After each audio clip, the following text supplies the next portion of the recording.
Hello, this is Angela Anderson. Thanks for joining me today. In this video, I'm going to be showing you how to paint this fantasy surrealistic deer with tree branch for antlers.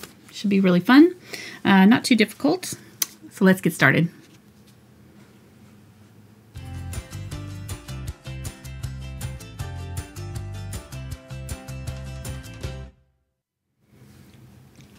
All right, here's my example here. Got my husband Mark with me. Hey there, everybody.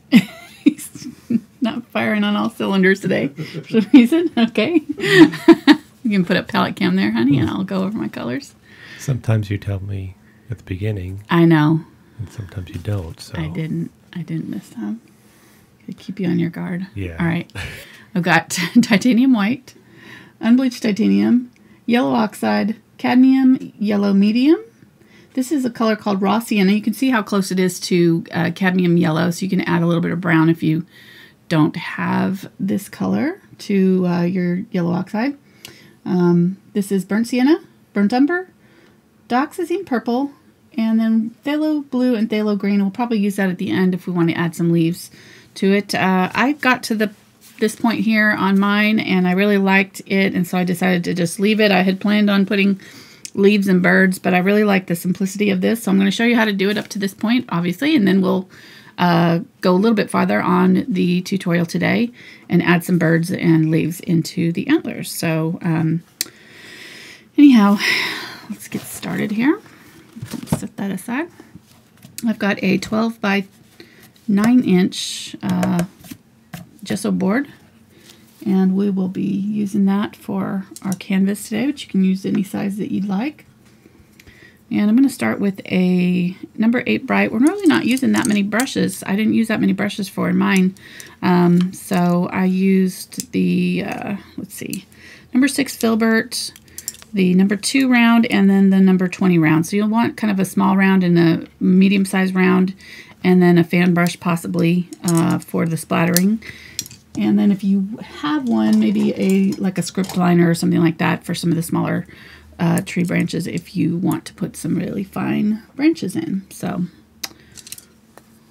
okay, let's get started here. Welcome to our Patreon folks that are watching today, and if you're watching later, welcome to you too, but this is our Patreon only live show today. So we have been doing animals in my Facebook group. And I don't know, I've just been wanting to do a deer like this for a while, so I'm really glad to have the opportunity today to bring it to you guys. I'm going to start with unbleached titanium. And the background is going to be very kind of, you can see how it's very kind of misty and not very well defined in the trees here. So we're going to keep it very light. The values here are going to be very close to each other because we don't want anything competing with our tree branches. So just keep this area that's kind of behind the antlers very, very light and nondescript as we work. All right, so I'm going to start up here.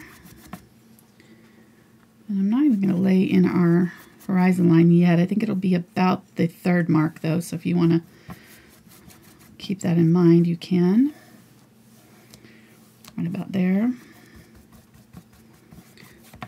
I'm just going to brush on this unbleached titanium in a vertical way. Vertical brush strokes. And I'm going to grab a little bit of the yellow oxide and add some of that in there. We're just going to be doing all of these kind of random things back here.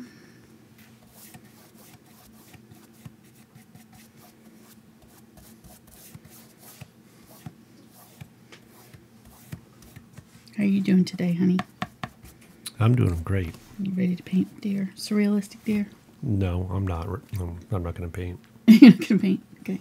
I'm just going to sit over here, eat sweet tarts. All right. Well, that sounds like a plan. Monitor chat. Good deal. Make sure you go off camera 3-4 times. Okay. Very good. You know, normal stuff. Normal stuff. The normal. Yeah. It's about right. About right. Yeah, I got to own up to it. Yep. Okay. But I am happy because I got my shirt in today. You did. I noticed that. Got my Stickman shirt. Yep. You're not wearing it, though. No. I'm going to save it for tomorrow when we go out shopping. Oh, nice.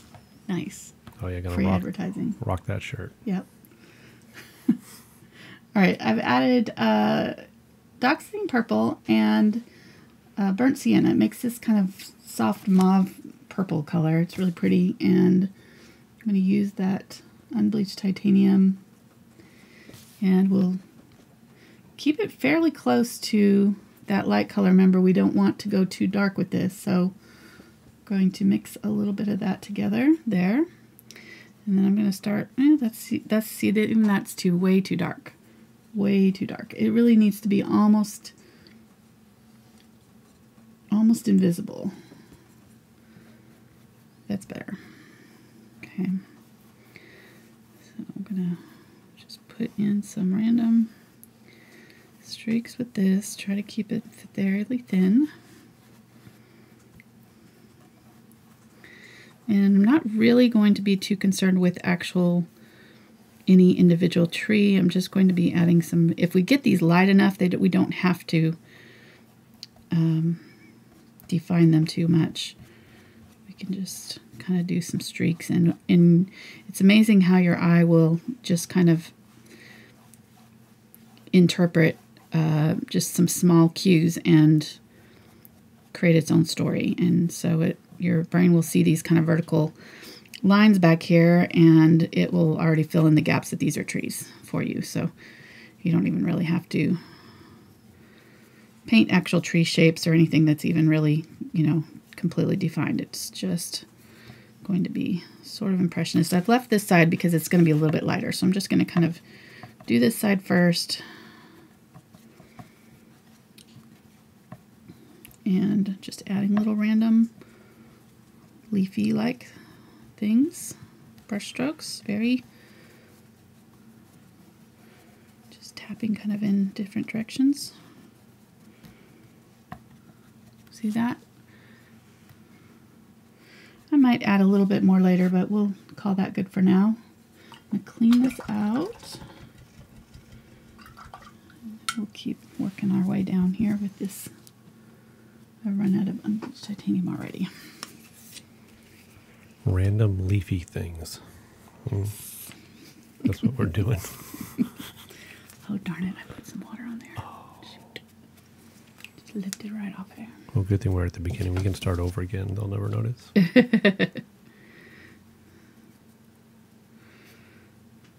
Oh, and she recovers. What? She recovers like a pro.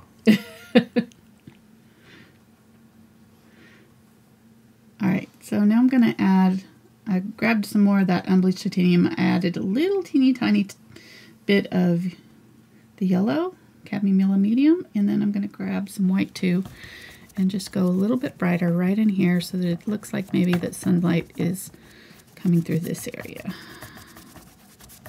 And really I could have done this first before I did the tree leaves, but I just kind of skipped around here today. I'll do a little bit of the darker up this area right there.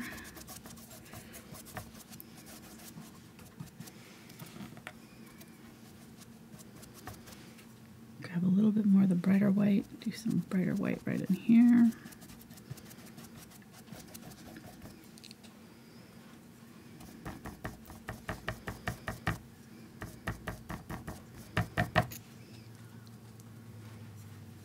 And then we can start putting in some of these purple kind of colored trees.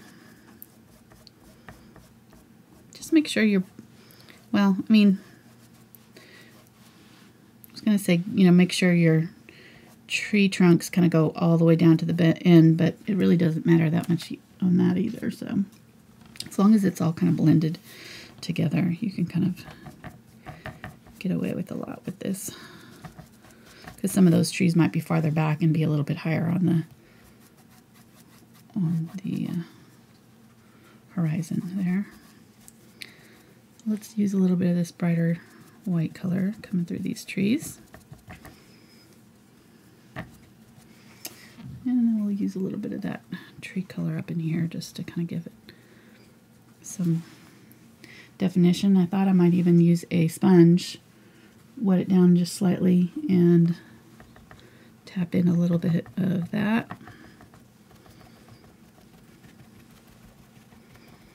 In the background.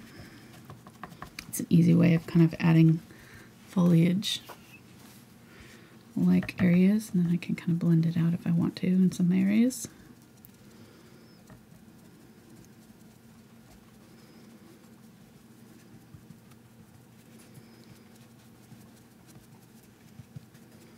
Really the most important thing is just to keep it very, very light.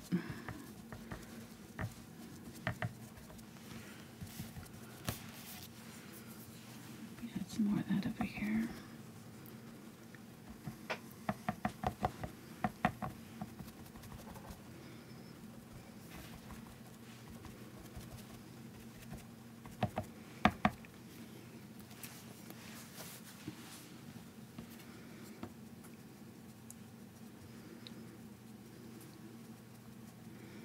And I'm going back in with just a little bit of the really dark, or then, you know, kind of middle value that I started with, and just maybe adding just a little bit of that here and there. And I'm just kind of using the corner of my brush and swiping it in sort of a circular motion so that I get kind of some randomness happening, and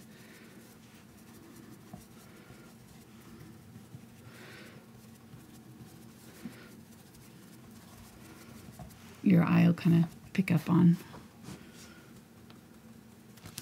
the shapes and think they're leaves, hopefully.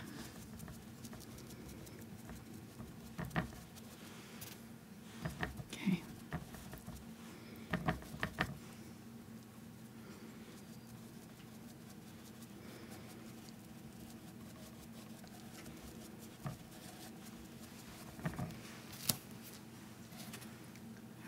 See how that works? I think that looks good. Let's. That's actually pretty cool. Isn't that fun? No, seriously. Yeah. That's. Yeah. It's amazing, you know, how your eyes kind of interpret little visual cues, and they just automatically tell a story, even if you're not putting in all the fine details. And really, you know, this, I've used a couple different reference photos. The idea is that it's out of focus. You know, so that like our deer is going to be the focal point. It's in focus, it's sharp and crisp. And then this area might be like that kind of blurred background that you might see in a photograph. That bokeh effect. Well, bokeh's got, it's more like got sunspots and stuff, you know, so it's got those little white, like dots and stuff. I was trying to throw out some sweet art Sorry. terms. And you just shut it down. Slap that down. Sorry. Idiot. God.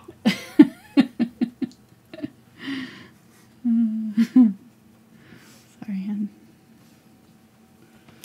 All right, so I've added a little bit of white to the purple. I'm going to use the purple down here.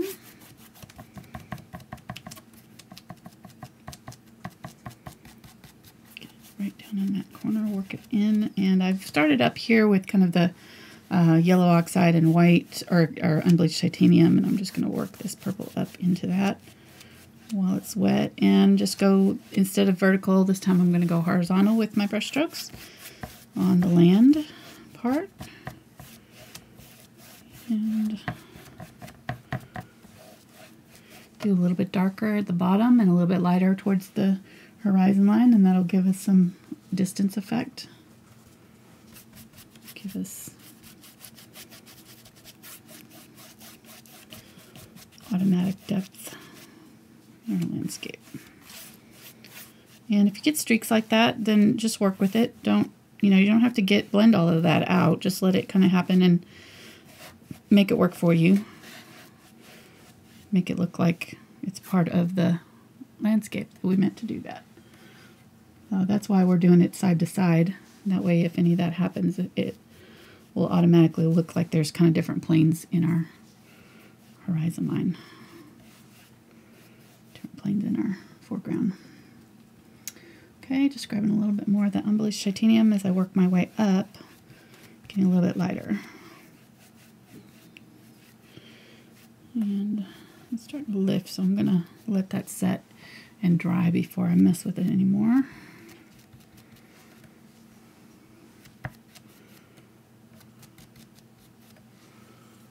Clean that out.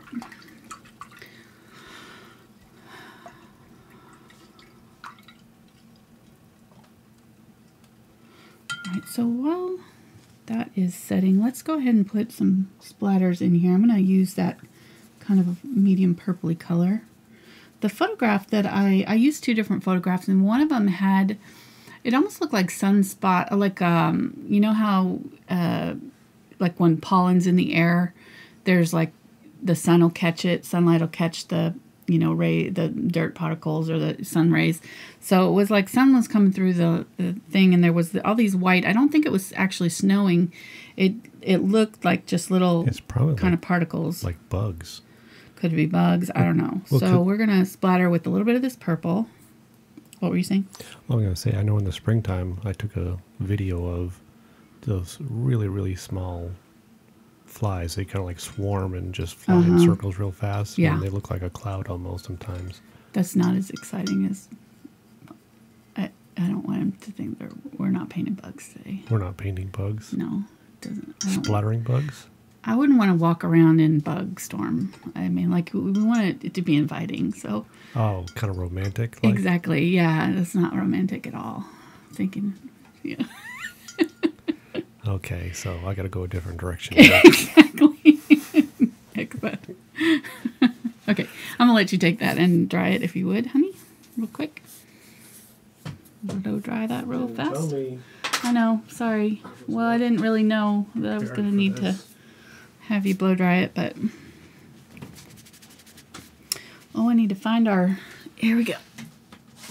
Is that our Patreon go? Nope. I've got a Patreon stickman somewhere for these shows. There we go. The last one was the lightning storm. There's our lemon Van Gogh dress. So, oh, should we give her antlers? I guess we need to put some tree branch antlers on her. Why not? I'm going to grab the liner brush and some unbleached titanium and give her some tree branch antlers.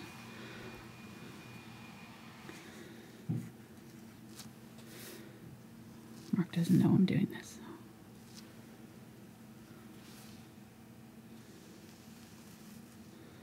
It's kind of competing with the lightning there, so I think it's all right.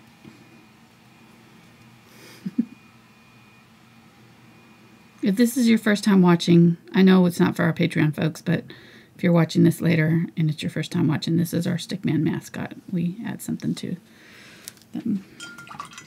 She got antlers. Oh, nice.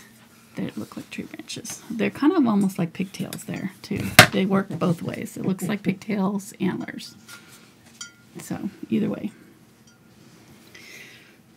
Okay. Very good. Thank you. Looks like she's having a good antler day.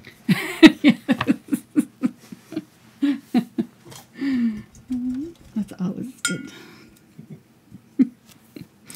I like that. But I'm not sure that girl deer have antlers, but...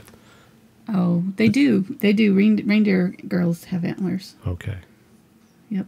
I found that out last Halloween because I was a deer and I had antlers, and American deer don't, but I'm mixing the white and the unbleached titanium a little bit. I'm going to just put a little bit of white, really white highlight back here. We really did pretty good with our first layer, but I just kind of want to soften that up just a little bit right there on that tree line. And maybe deepen up this area right down low where the purple is. Maybe add a teeny tiny bit of green. Really like the color that green and that dioxazine purple makes. It's just a really beautiful kind of bluish purple. I don't know. It's hard to describe the color. It's very unusual. So And we'll use a little bit of the green up in the antlers, you know, in the leaves, so it's good to use a little bit of it down here before we get it going. There we go. Very nice. So we could do any number of things with this at this point. If you didn't want to do a deer, this would make a really good background for just about any. A tank.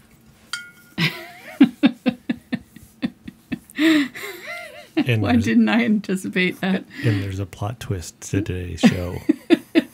It's not a deer. We just use that to lure you in. Exactly. Here comes the tank. I'm so going to have to paint a tank now because you've mentioned it like 20 times. No, but if you do, then what the heck am I going to complain about? Well, exactly. It's true. True. Okay. All right, I'm going to go ahead and splatter a little bit of this white in here now. It's just this off-white. And when you're splattering, I like to use my fan brush. It's got to be a stiff bristled brush no matter what you use. The stiffer bristles just make the paint kind of come off the brush a little bit better. It'll, kind of give it a springiness. So like a stiff bristled toothbrush works as well. But the main thing is just to get your paint watery enough. I think a lot of people, when they have trouble with splattering techniques, is that they're not watering their paint down enough. So just make sure you've got it nice and watery, and it should come right off the brush really easily for you. So I'm going to tap this all over this background. So don't want it too much on my deer. I'll probably do a little bit on the deer, but I want it mostly just in the background area. So that looks good.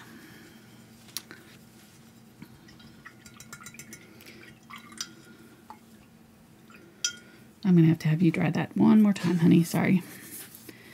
Just real quick. It's not going to take long, but that's what you say. I just don't want to put my hand in the wet.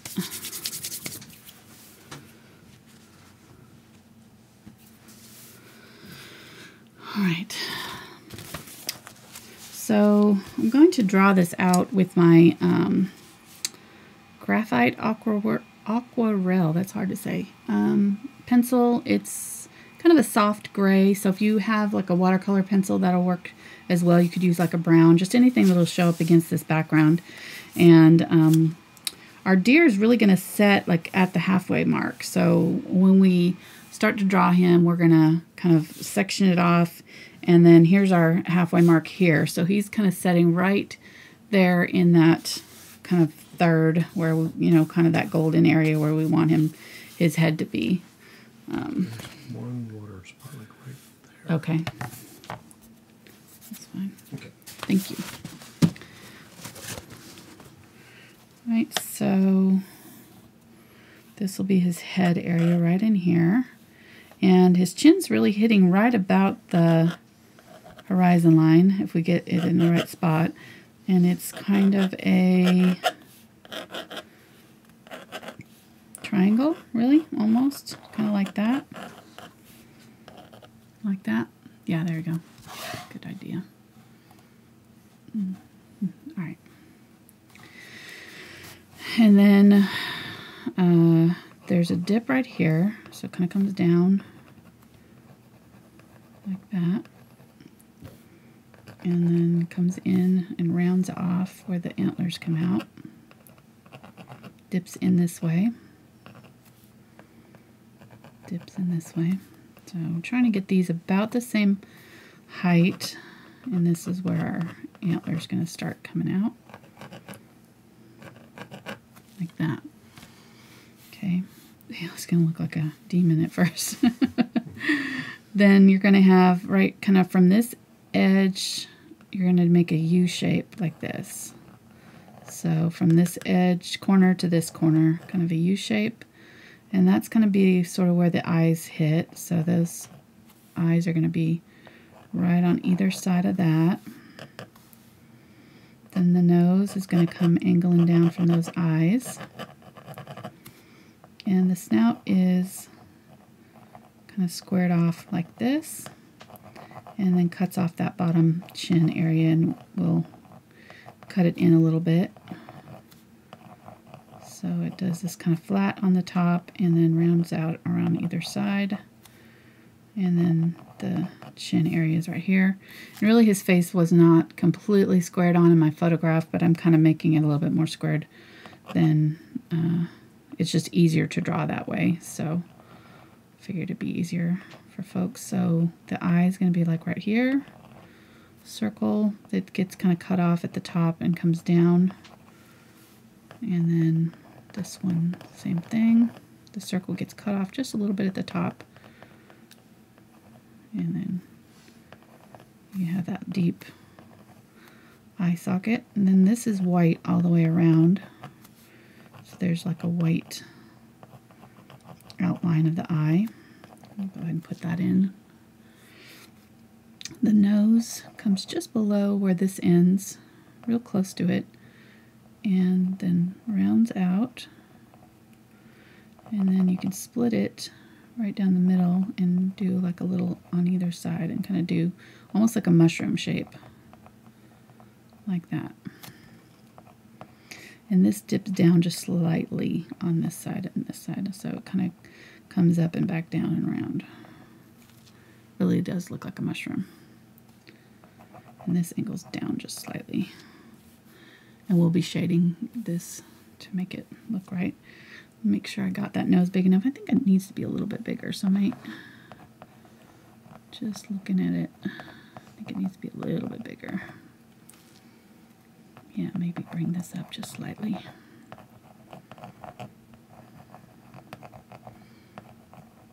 There we go. I don't want to skimp on the nose, because it's actually one of the bigger than the eye, so I was having it almost the same size. It's really a lot bigger than the eyes. Let me use my wet cloth here and just kind of, since it's a water-soluble pencil, we can use the wet cloth to erase. There we go. Whoops. Do our nose bigger.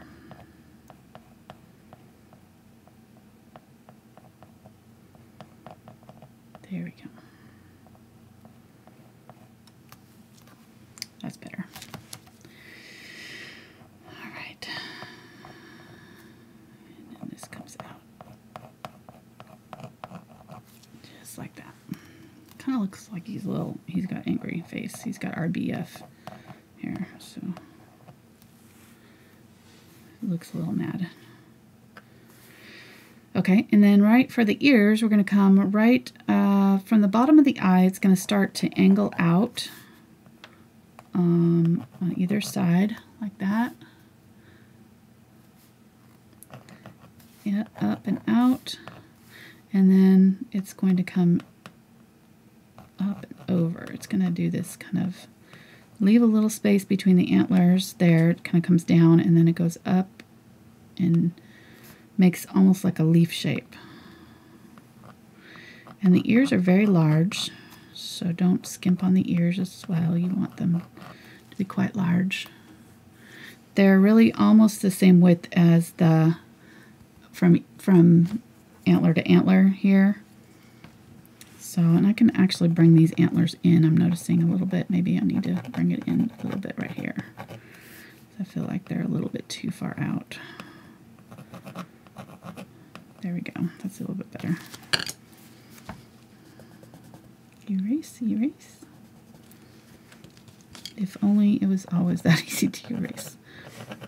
That's why I like using these water-soluble pencils. Makes it very easy to edit as you're working. Of course, you can use the traceable if you want to. If you don't want to have to draw this yourself, there will be a traceable available, as always, on the Patreon page. Okay, that's better. So down, back up, over, and up to a point, and back down around. This one's a little bit fatter than I wanted it.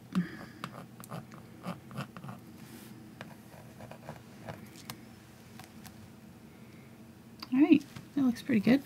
So let's this one, his body comes kind of almost straight down from the face right here. About where that muzzle is, we're going to come out just a little bit and then kind of curve it out slightly and then sharply back in. And there's a little bit of a leg right here, so it kind of does this winding S shape right here. Oops, I'm off camera, huh? Yes, you are. Okay, there we go. So it does this long kind of winding S shape here. And don't come out any farther than this ear. So like the edge of the ear, the body doesn't come out really any farther than that. Just out like that, and then at the very end, it kind of comes back out like this. And that part is about even with the side of the muzzle there. That. Then this neck part kind of comes out from the eye and curves out this way. And then really almost even with the bottom of the chin, it's gonna come out. So a little bit farther down from the chin, it's gonna come out and up and over. It's not gonna come as high as the horizon line there. It's gonna come out and over and then flatten out for a little bit and kind of slightly slope down. And then let's see, his body is, if you take this height, you can kind of almost do two this way. So if you take that and kind of measure it here and here, this is about the end of the body. It's going to come out like that. It does a sharp turn down there, and then the leg curves in at the back half. It's really not even halfway on his body. It's kind of right about there. Comes up from the edge. This actually comes down even lower than I have it, I think.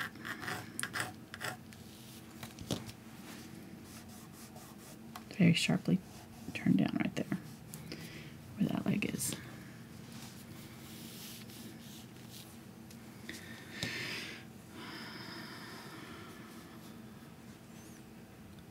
Are you able to take a question? Yeah. Okay, Michelle. This is too far up there. I'm just looking at my picture here, making sure I get this right. Go ahead.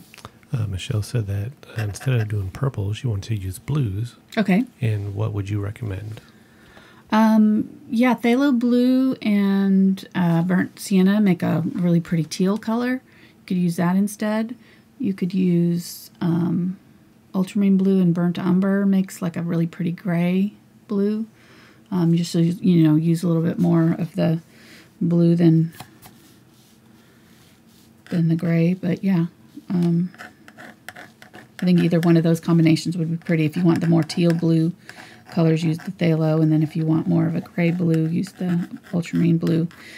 Ultramarine blue will have a little bit of the purple color. It's a little bit more of a purpley blue too, so it'll have a little bit of that. Okay, I think that looks pretty good. I think his face is a little bit smaller than mine, but it looks about the same as my example one, so I think we're okay. The picture that I was using, his face is a little bit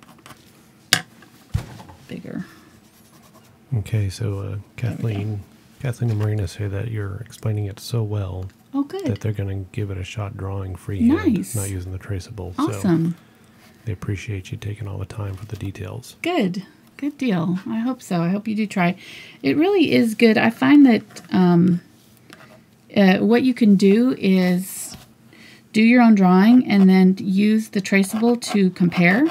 So, go ahead and trace it out. And just the act of tracing will help you with your drawing. So I would trace it first, because it will help you kind of with the proportions and everything. You'll already be paying attention to how to draw it when you trace it. And then when you go to do it, it'll just be your hand and eye will already have that kind of in your head, and it'll make it that much easier to do. Then what you can do is take your tracing and set it over the top of your drawing. Then you can see any areas that you got a little bit off maybe and try to correct those. And it really will help kind of having that comparison So but I'm glad that it's making sense. That makes me feel good. That's the whole, that's the goal. Sometimes it is hard to, figure out how to explain some things, but I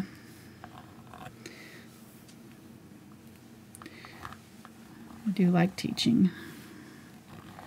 Okay, so I'm going to do a few of these branches, but I'm not going to put all of the details in because I really find that it's easier not to follow a line when I'm doing things like tree branches. I just find that it's easier to do it intuitively, and I end up making less mistakes if you don't have to kind of follow, especially when you're using a liner brush. It's just easier not to have to follow a drawing and just kind of let it happen. So just put it in the main branches and then let the rest of them kind of happen as we work. As we work it out. So tree branches are always going to get narrower as we go out. So that's one of the main things we want to do when we're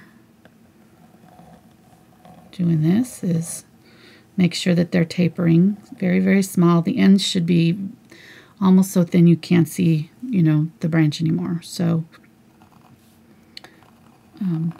just one of the things I see a lot with new painters is that they may end their branch in a thick area. They may cut off a branch that's very, very thick right in the middle, and really the best thing to do is just kind of go ahead and either bring it out right off the canvas, like these are going to go right off the side of the canvas, or make sure you've tapered it. So you can even switch to a smaller brush and start with the larger brush and the thicker branches, and then switch to a smaller brush for the thinner ones to finish them off. Okay, so these are going to be our main branches right here. I think that's all I'm going to do. So not too bad. And then I'm going to switch. I really did most of the rest of the painting with this number 2 round. It did really well for me, and kind of was small enough that we could do some little bit of blending. Add a little bit of water to the palette. Just it's starting to dry out a little bit. And our main color for the deer is kind of this burnt sienna raw umber mixture. So I'm going to pull out some of this burnt sienna and grab a little bit of raw umber. Kind of do a mixture of the two of them. And we'll go ahead and lay this color on our deer.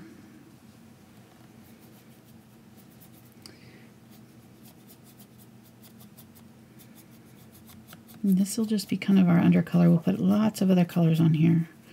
But I'm going to put my brush strokes in with the direction that the fur is growing. So it's going to kind of come straight down here, and then it's going to go out this way, and then it's going to kind of lay in this direction. So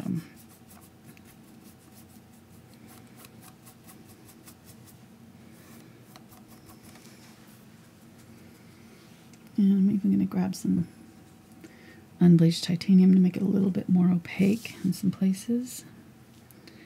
Up here it's a little bit thinner, a little bit lighter color.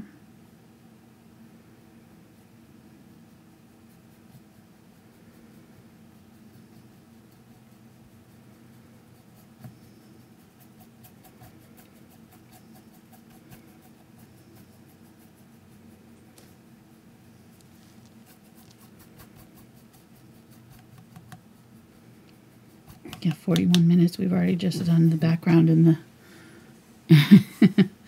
in the drawing. That's okay. Actually, that's pretty good.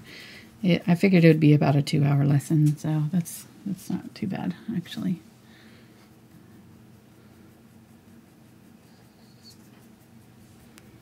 So I'm going to start doing some more choppier brush strokes, a little bit smaller brush strokes. Yep, go ahead. Faye would like to know, can you mix raw umber? Yeah, you could probably, I was thinking it, if you have yellow oxide, you could probably get something similar with a little bit of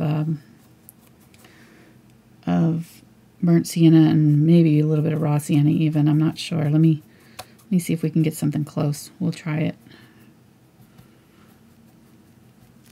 I'm going to get his face in and then we'll try to mix it.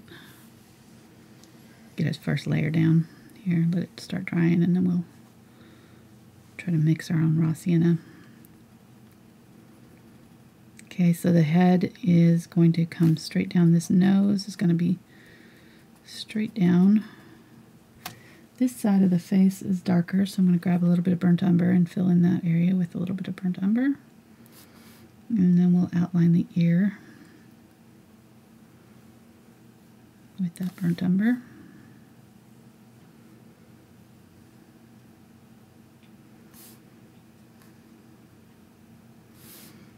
Somehow that got in that little area I didn't want it to be. So people in chat are saying that they're gonna do this with a Christmassy. Ooh, I like that idea. Oh, with little Christmas balls and stuff hanging off the antlers? Yeah, and some snow. I love that idea. And possibly could even become Christmas cards this year. That's going to be great. We need to be their friends so we get their Christmas cards. Exactly. I love that idea. I may have to, since I left my example one free, I probably could, that'll actually be perfect because it'll come out in December because this is September, October, November. No, it'll come out in November, the last week in November. So what we could do is take the lesson and take my example one and make Christmas it up. Thanks, guys. Huh? Definitely going to do that. We're stealing their ideas. Yep. No, that's a great idea. Yep. Going to Christmas up our reindeer for the holidays. So yeah, it'll have just come out. They can use it as is, or we can do a version with just the first part of it, and then they can change it up and make it. So I'm just putting this darker color. Really, this side is going to be lighter. I don't know why I did it dark over there, but that's all right. We're going to put the darker color under the chin. So we'll give credit to Kathleen. Yes. That's her idea. Kathleen's idea. That was a great idea. Thank you, Kathleen. This is going to be a V shape right here. So from about where this kind of curves in, we're going to do this kind of notch down here, and it comes straight down from the chin and back up. Like that. And then we'll use that unbleached titanium in this inside of the ears with a little bit of burnt umber. Maybe a little raw sienna. There we go.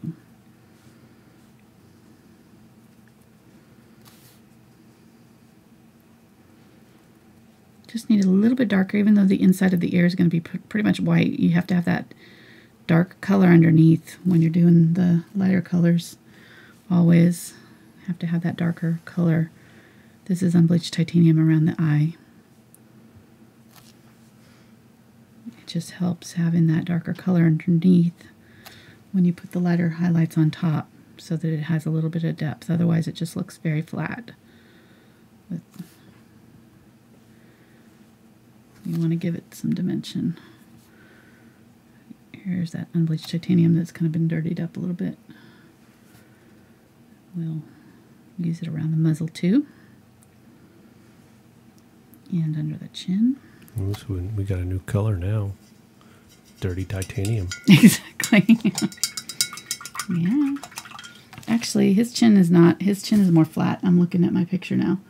I'm going to use my burnt umber and square off that chin right there. It's not rounded. Give him that rugged, outdoorsy look. Well, yeah, he's got to have the rugged chin, deep, you know. Chiseled Chin, yes, exactly. He's got that "how you doing" look going on. Well, he knows he's it. He's pretty special. He's probably got a harem of about 20 girls. Got a goatee now. Watching him. And now a beard. Yeah. Hipster. He's got all kinds of look. He can rock any look I he can wants. see that. Okay, there we go.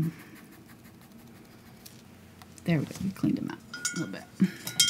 Okay, so let's try to mix our raw sienna with yellow oxide. Let's grab a little bit of yellow oxide over here.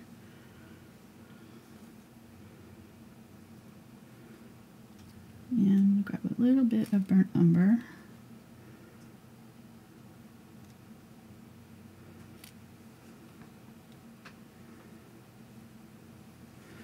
And a little bit of burnt sienna.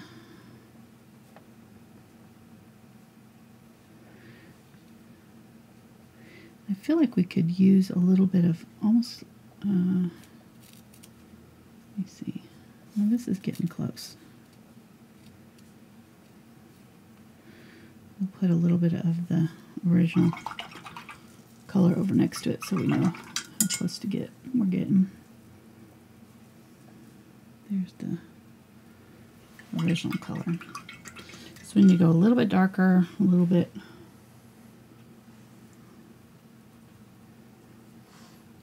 more orange. Yeah, so I think a combination of those two colors with the yellow oxide, there we go. We're pretty close right there, aren't we? The thing with the raw sienna is just a little bit, it's just a little bit more warmer. It's got a little bit more of a orangey tone, but I think that that burnt sienna is helping.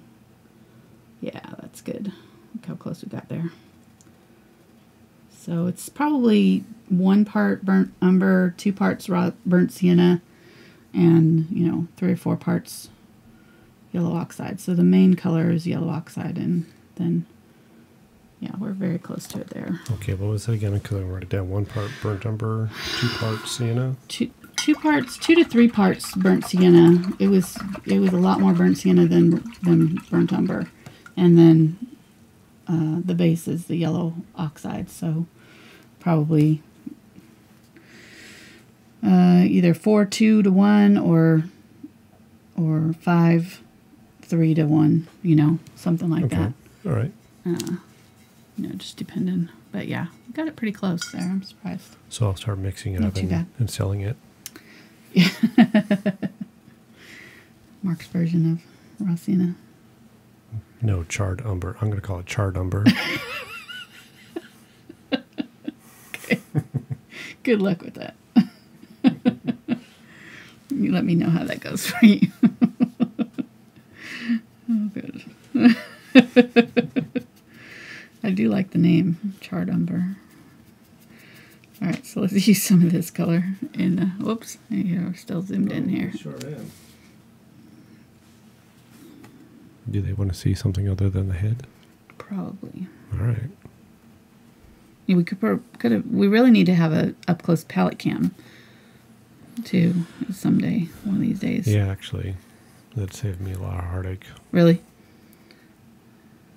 But Why? then you'd have no place to sit with all the cameras. Oh, over you yeah. and Well, no, I mean, I think that we could do at least a side by side okay. of the palette cam, really large, so it took up, there was no picture up there. Oh, okay. Above it, Oh, okay. I see what so you're that saying. it was a lot bigger. Yeah. And then, Oh, without having another camera on what you're painting that's zoomed in, so it's easier to switch back and forth. But right. now I'm on the same wavelength now. What Yeah. I'm saying. All right. Back to painting. Okay. All right, I'm gonna use this and erase my line. Just be careful when you're erasing, especially because we kind of used sort of watered down paint a little bit on here. We don't want to take off any of these under layers because they're not completely cured yet, so just be gentle with it. And if it doesn't feel like it's coming off, just let it set and wait. If it's not coming off really easily, just set and wait and let it cure for a day and then try to get it off later. The acrylics takes about 24 hours to cure completely. All right. All right, so now it's just a matter of adding some subtle shading to our deer. I'm going to use some burnt umber here and get that in the shadow area of his leg. It's kind of a diagonal. Here, that fur is kind of growing this way, so I'm just going to put in some smart, short, choppy brush strokes in that shadowed area. And we'll shadow the top part too, where it's coming around. Whoops, a little bit too much water there.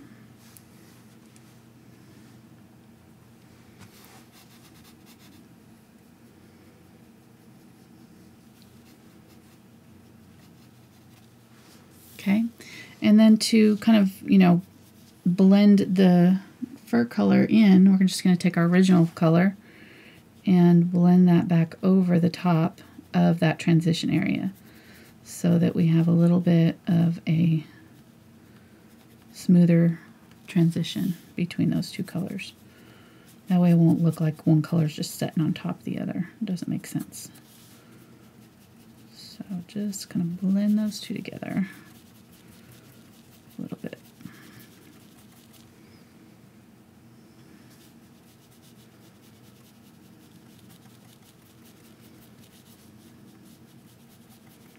See how that's kind of blended it out now?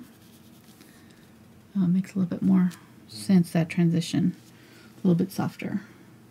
So let's grab a little bit of the burnt umber mixed with that burnt sienna. We'll go down in here, darken up this area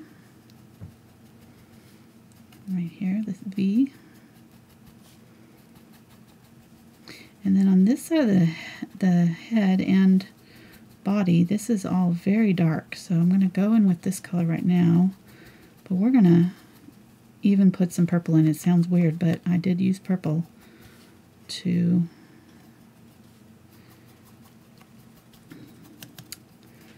shadow that side of the deer. And it's got kind of a line that sort of happens right here. And really these hairs start coming this direction, so we probably ought to use the direction that they're growing on this side. Okay. I'm just doing little choppy brush strokes. Using a smaller brush really helps with that, because any lines are just going to look like part of the, you know, like we meant to do that. So let's grab some of the raw sienna. We'll add a little bit of unbleached titanium. Start laying in a little bit of the highlights right in here. We're going to go very slowly with the highlights because we don't want to cover up all of our dark area all at once. We want a little bit of that showing through, so we're going to build up those lighter colors more slowly. A little bit more here.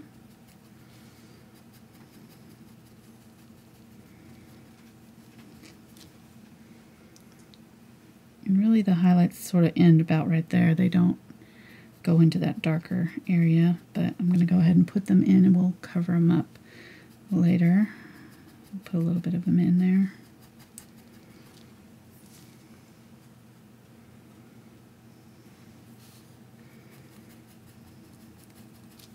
A little bit of water on my brush. It's starting to get dry. If it's not coming off of it easily, just add a little bit of water. You know, I get to painting and I forget, you know, it starts to get kind of difficult, and I just sort of add more paint to your brush instead of thinking, you know, adding more water. Sometimes you don't need more paint. You've got plenty of paint. It's just the paint's, your brush is dry. So the paint can't flow off a dry brush, no matter how much you have on it. Okay, so let's use some of this color over here on the face.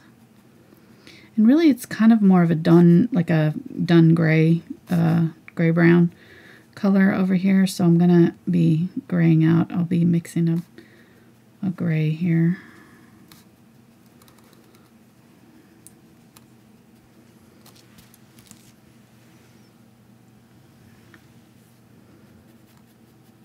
Using some of that medium color. Blend through that burnt sienna color. Okay. So you're just dry brushing layers? I'm not dry brushing. I'm just using regular, you know, my regular brush here and just putting on layers on top, yes, on top of what I've already done here. And we're just going to be changing the values mostly at this point. We're trying to figure out where our darkest values are, lay some of that in, and then we can put in our brightest highlights, but we're not going super bright. We're really focusing more on the dark areas at this point. So that's 0 for 2 on the art terms for me today.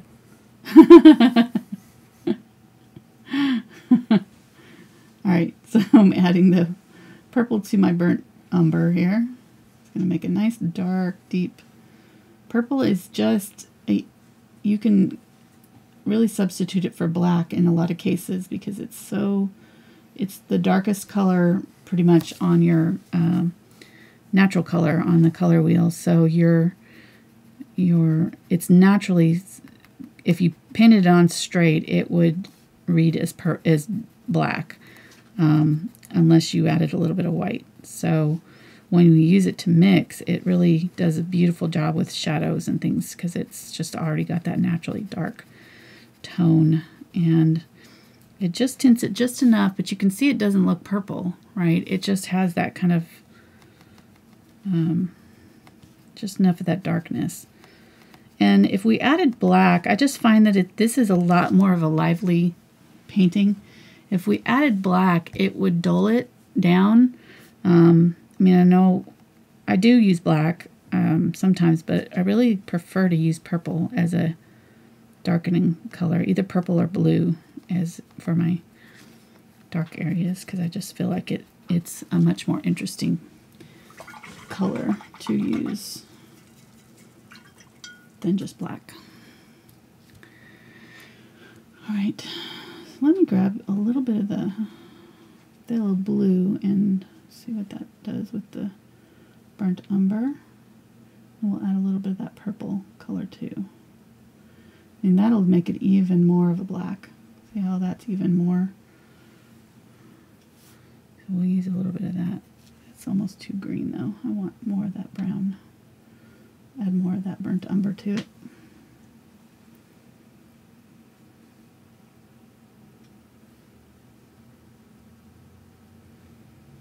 There we go.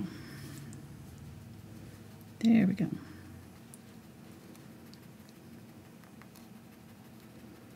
So this is phthalo blue with the purple and brown. So we just added that color. It's even darker.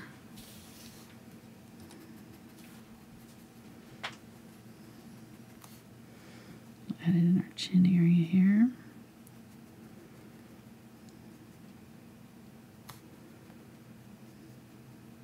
We'll put that on the nose.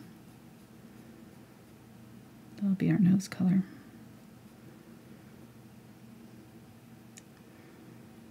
So if you get enough brown in it, it's not going to read purple or blue. It's just going to be a deep, almost black, gray color.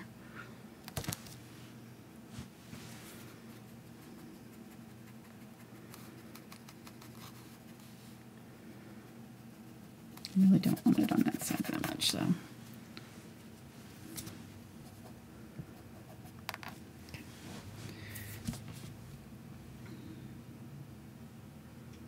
And if you notice, I'm going right over the top of the outline over here. It's a little bit fuzzy off the edge there. So this whole area has got fuzziness coming off the neck and body.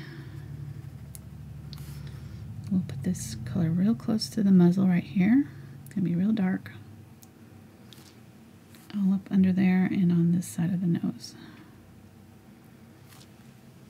That side of the face, and then right up here. Nice and dark. And then there's a little hollow area right here.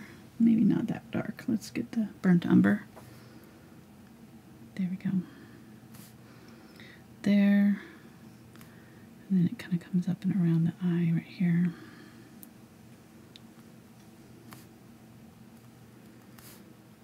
This is the ugly stage. It's going to look ugly. It's going to look worse before it looks better. So just trust the process. We're gonna kind of work through it. It just you gotta work through these layers in order to get to the good stuff.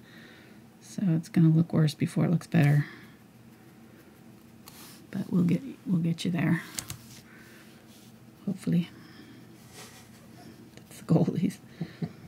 I always get to this point in a painting and I just start to, the internal bells start to go off because your brain's just going, this does not look right. This is terrible. You're not doing this right. This is not going to work. That's the internal dialogue. And it happens. It doesn't matter how many paintings I've done. It happens every time when I get to this stage. So just kind of ignore it if you can. Do your best to ignore that part of your brain that's telling you that it's not doing right, because it is. We're doing it. Just ignore it. Just keep on working. Kind of like your husband. We'll get just ignore that little voice in your head. Yeah, just ignore it. Ignore it. It'll get better. Yeah, exactly. Yep. I mean, you didn't have to agree. Okay, this arm is right here too, so I'm gonna put a little shadow right in here. Okay, so now we got those really good dark values in there. That's what we needed. Let's get some of those darker ones up in here too. On the ear. Now this is where we can kind of dry brush a little bit right here on the top of the nose. Just gonna kind of put a little bit of this dark color, but let some of that lighter color show through. Right there.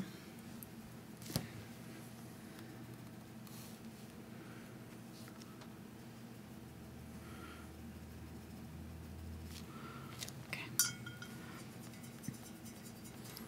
And just keep zooming in when you're doing the face, because I think that's really, to me, it's the center of the absolutely painting. And so, yeah, it's smart. People can see and get it as realistic as possible. Good job. Thanks. Since I can't get art terms right, I might as well do something. Do something right. Okay, so let's do our eyes.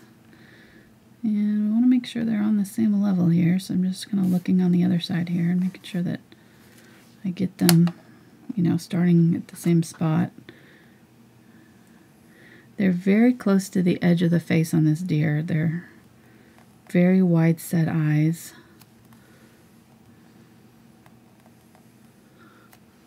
And then they come down here.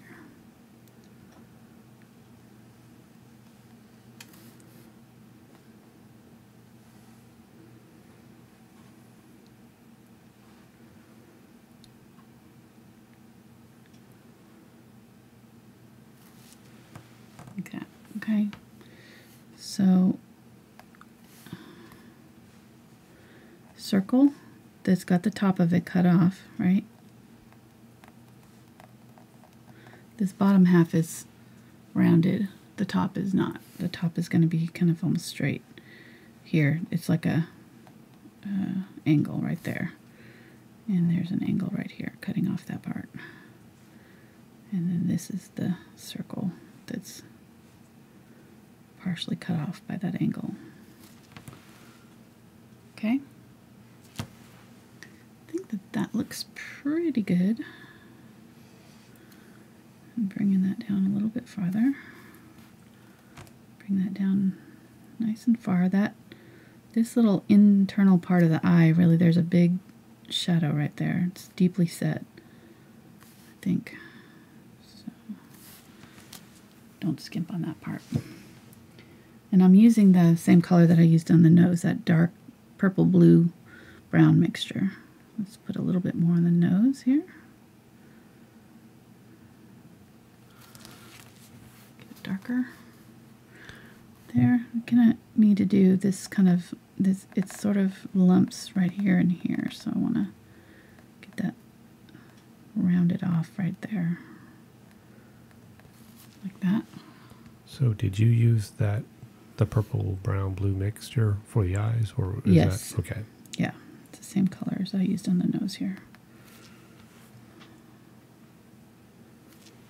It's the phthalo blue, dioxazine purple, and a lot of burnt umber. So the main color is burnt umber, and it's a little bit of the blue and a little bit of the purple.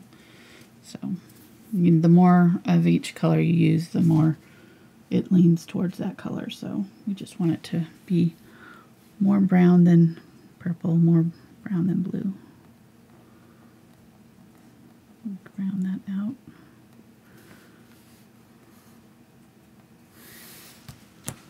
To keep it from looking kind of like demon eyes, I think the trick to that is to bring in, let me grab the unbleached titanium here, to bring in this corner of the eye a little bit, right there, so that you get a better circle. Like that. It just softens it up a little bit. So do the same thing on this side. Make sure that this comes in nice and far. Like that. See how that already makes him look a little happier. Then we can put in the lashes over the top, but that way he's not going to look like Angry Deer. And I've got white now. I'm going to tap in the white around. Whoops, didn't mean to get it that far over. Tap in some white around that eye. Nice and white around it. I covered up a little bit too much of the eye. I'll have to go back in and fix it. This side, the white's not quite as bright, so I'm not going to put it everywhere. I'm just going to put it right there, and then a little bit on the inside right there. And then I'm going to pull this all the way down here and just dry brush it very lightly right here.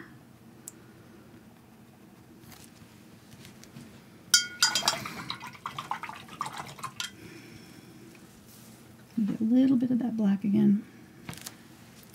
And actually, I think I'm going to switch to a smaller brush. I think it'll be easier to control in this little teeny tiny area. So I'm going to use a 20/0 brush liner. And okay, so round this out. I covered a little bit of that up. There we go. And then we can put in the lashes that kind of come down like that. See? And let's do this on this side too. Like that. But that'll keep him looking a little happier. Let's put in a little bit of the burnt sienna. Burnt sienna right underneath here. So as long as that's dark enough, we can cover up with a little bit of burnt sienna right there. I might add just a tiniest little bit of raw sienna to the burnt sienna, a little bit of white unbleached titanium just to make it a little bit lighter because that's not showing up. There we go, just slightly lighter. And the deer pupil is like across this way, angles down. It's oval pupil, so we'll leave it. It's not a circle there. It's like a line. So leave that edge straight. And then we can use just a little bit of white. I'll go ahead and finish these eyes while we've got it here. A little bit of white to highlight right there. And right here. Right. And let's use a little bit of the unbleached titanium with that black that we use on the nose. We'll mix a gray. And we'll use a little bit of it on the nose, just right here and right here. Tap across this way. Leave the dark around it. So leave a good amount below for the nostril and leave a little shadow at the top too. So it's just highlighting kind of that middle part. And then I'm going to add a little tiny bit of white, mix that in, and just do a little tiny bit of a white highlight on this side. Right there. Wipe that off. And go back and grab some of that gray, and then we'll use this gray in the fur. So this is the nose highlight color that we did right here. We're going to use that on the gray, on the fur. I mean, what are we, like 5-6 layers into this now? Yeah, it's, I mean, it's a lot of layers. And we say that But all the time. that's what you need to make it look a little bit more realistic. And Right. there's probably easier ways of doing it. But I know I've always thought, well, you just have to mix the perfect color, then it looks right. right. And that's not the case. It's No. many layers of different colors to get that perfect look. Exactly. Yeah, for sure. Yeah, that's right. Yeah, you really can't just do a solid color. I mean, there's certain techniques, though. This is just one way of doing it. There's lots of different... I've got my candies just wrong. I bumped my thing out. I can't. Here, I'll try to eat one and talk. Eating the sweet tarts. Ooh, that's sour. Okay. Oh, it's burning my nose. I'm probably smacking. I just need to not smack. I'm spraying my palette. So That's a bad idea. So you were saying before we had a sweet tart incident there, you were saying that there's many different techniques to get that kind of look. Yeah, I mean, there's lots of different, well, not to get this look in particular, but to, there's a lot of different ways you could paint a deer. This is just one way of doing it, this is the way I tend to do it. But there's all kinds of different techniques.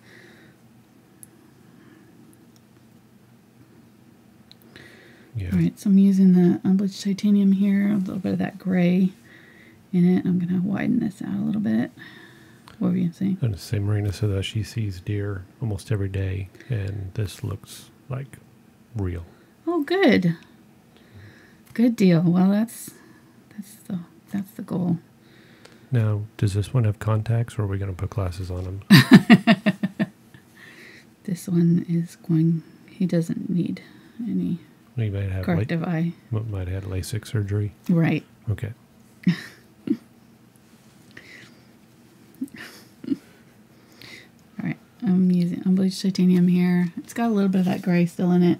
Pick up a little bit of the gray every now and then, and so it's not perfectly white.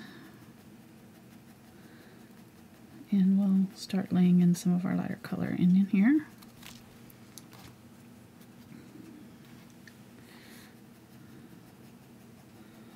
So we're an hour and 15 in. Not too bad. Not too bad.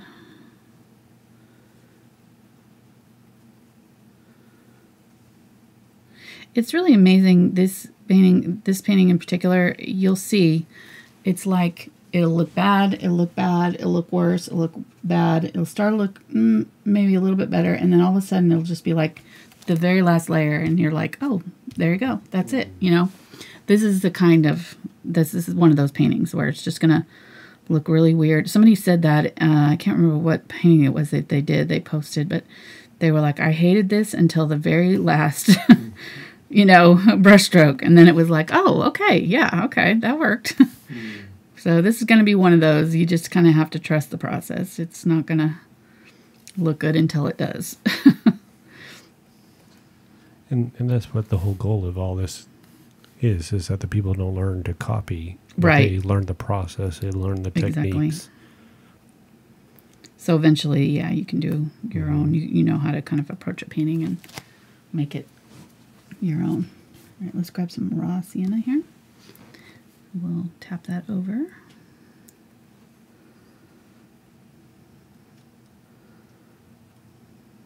Just blending in so we put the lighter color on. We had the darker color already underneath. You can see how I didn't completely cover it, but left a little bit of it under there showing. And now this raw sienna will kind of blend the two together a little bit, and so to make that transition a little bit softer, let's grab a little bit of raw sienna, or burnt sienna, and add a little bit of that.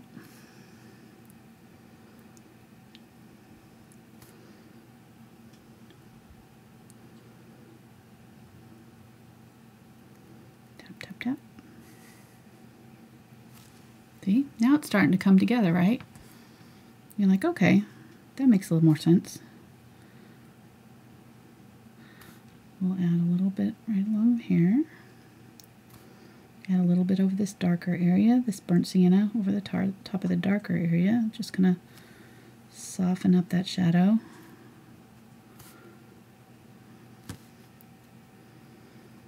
Add a little bit of the burnt sienna in the ear.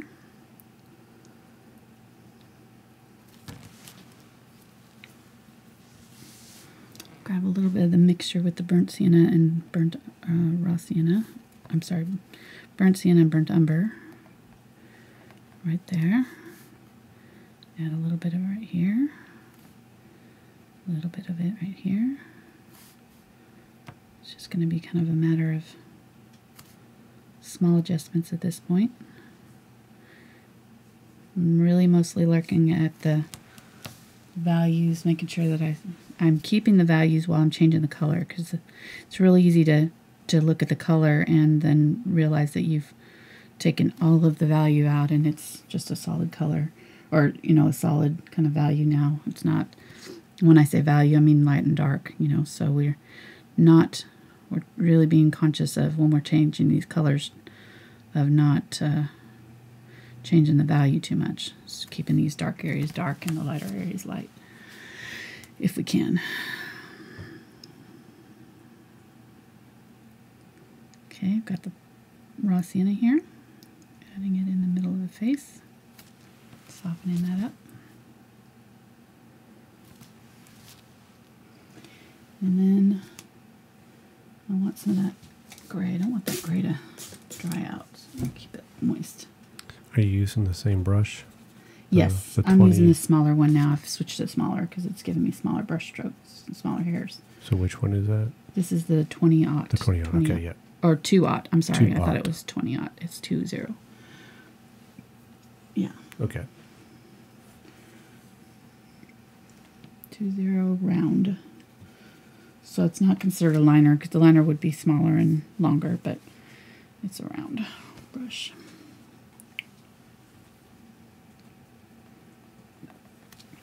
So I've mixed, I'm going to grab a little bit of the raw sienna and mix it with that gray color, the nose color, right?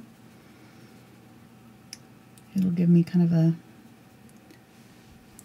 another variation on all these colors. We're just using all these colors in multiple places. So we'll add a little bit more of the gray here. And we'll start putting it on this shadow side of the nose. So there's a little bit at the top of the nose, and then there's a little bit around this side of the muzzle. We'll put a little bit on the eye under here. Just tapping it to soften up, darkening up this side, because this side's in shadow.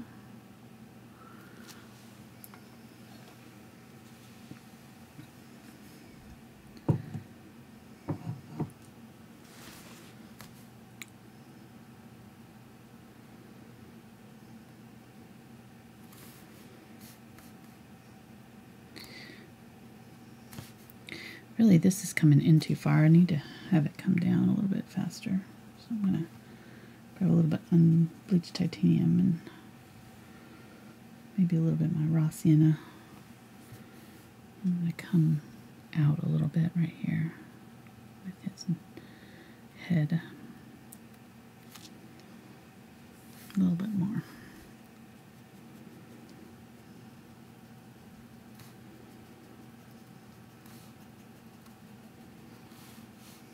Thanks, honey. You're doing a good job today, I have to say. And what's good, I think that especially you're right, this one is one that doing the close-ups is going to matter. Can make a difference. Okay, so I'm going to grab that raw sienna, burnt sienna mixture. Use that at the top of the nose here. And along the underside of the muzzle on this side. And then right at the top here, there's kind of a highlight that kind of runs right here. Grab some of that lighter gray color. There we go. Just tap it in with my finger a little bit to soften that up. And there's a highlight right here.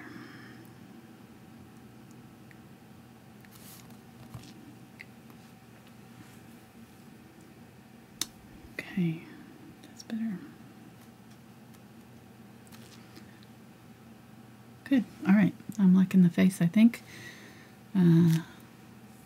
We'll still shadow a little bit on here, but we're getting closer. So I want to bring this mouth out just a little bit on each side here.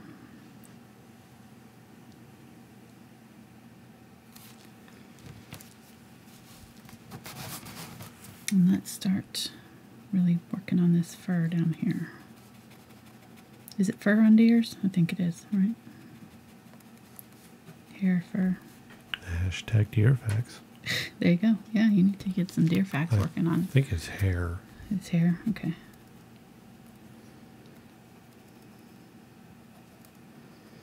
See, this is where having that darker layer is going to help, because we're going to go right over the top of that darker with this lighter color, and it'll, if we have a opaque enough color on our brush, it'll cover the dark a little bit. So see that? We don't want it to be see-through. We want to add some white or some unbleached titanium or something to it so that it has a nice hard overlap with these. And this is going to kind of come out this way, and then as it comes down, it's going to shift and go down. So it's sort of out this way, and then kind of changes direction right about here. So it is hair. It is hair, Yeah. Okay. I knew it wasn't scales, but other than that, I wasn't sure.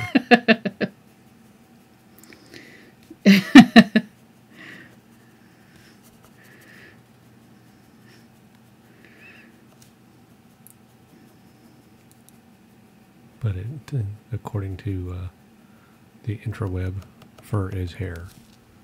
Oh, it is, okay. But it actually it's hair, because according to this definition, if a skin has more guard hair than underfur, like an elk or deer, it is often referred to as hair. Got it. And I have no idea what guard hair is, but Probably the overlayers. We'll Okay. grab the burnt sienna, burnt umber mixture here.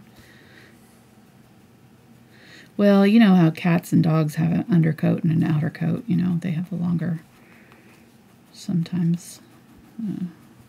That's why I wondered, because I know with the poodle, they're considered having, I think it's hair, not fur, because fur is what causes allergies with people, or that's dandruff with the fur or something. I don't know. Anyhow, I have no idea. I just know that our schnoodle is hypoallergenic.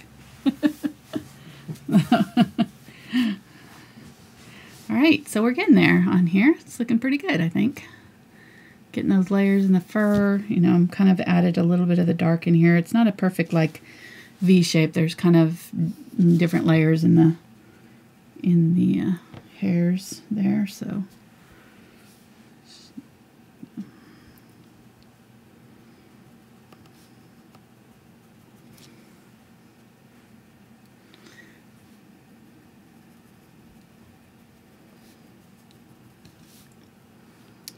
right.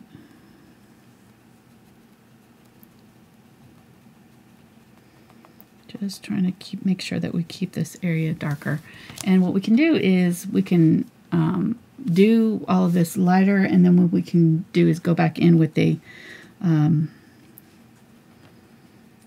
wash and just change the tone, change the darkness of certain areas with a wash of color. So I think that's probably what we'll do. We'll just get this close as we want to be. Here's this burnt umber, burnt sienna mixture. I'm going to add it right here and right here, and a little bit underneath on the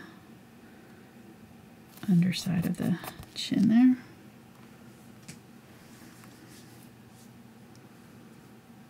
There we go.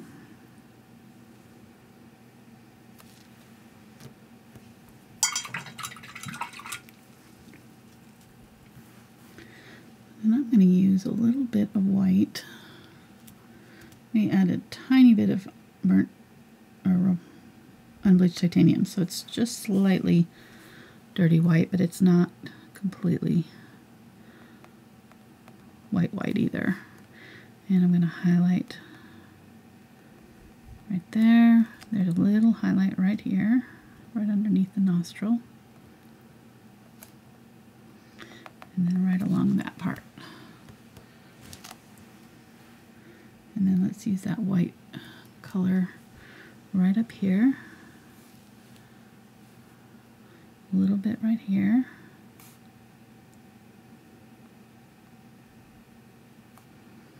And then right up underneath right here. Just brighten that up just a little bit. Make it pop out a little bit, and then we'll use it in the ear as well. So we'll put in our ear hairs. I'm just starting here and I'm swiping and lifting so that it's kind of creating these soft wispy brush strokes.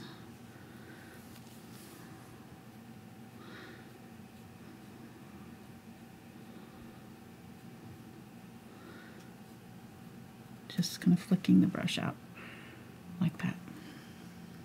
Okay. A little bit more of the brighter bright right here. Kind of dry brush in there. And then this fur back here is not quite as detailed. We really want to keep the focal point in here. So down back in here I didn't do as much detail with it. I'm still going to put a few of these brush strokes in, especially because we didn't do any of the gray back here. So we'll get that gray color and work some of that in. But I'm going to go a little bit longer brush strokes and just a little bit less fussy with it over here.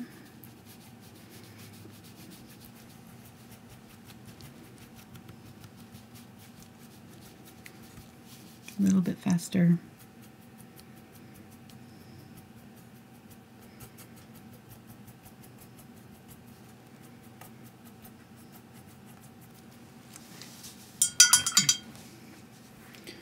Grab some of that raw sienna and mix a little bit of that gray in with it. Add it in here. If it doesn't cover, you can grab a little bit of unbleached titanium to make it a little bit more opaque. There we go.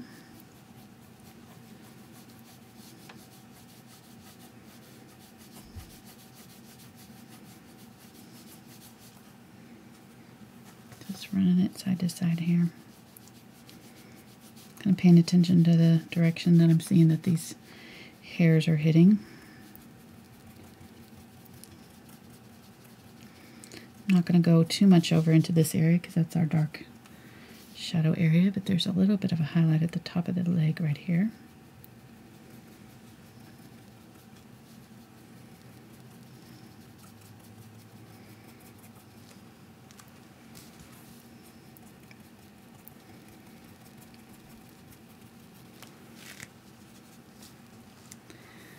And then let's do some on the back leg here. This area is lighter back there where his tail is. And there's some highlight on this top part of the leg.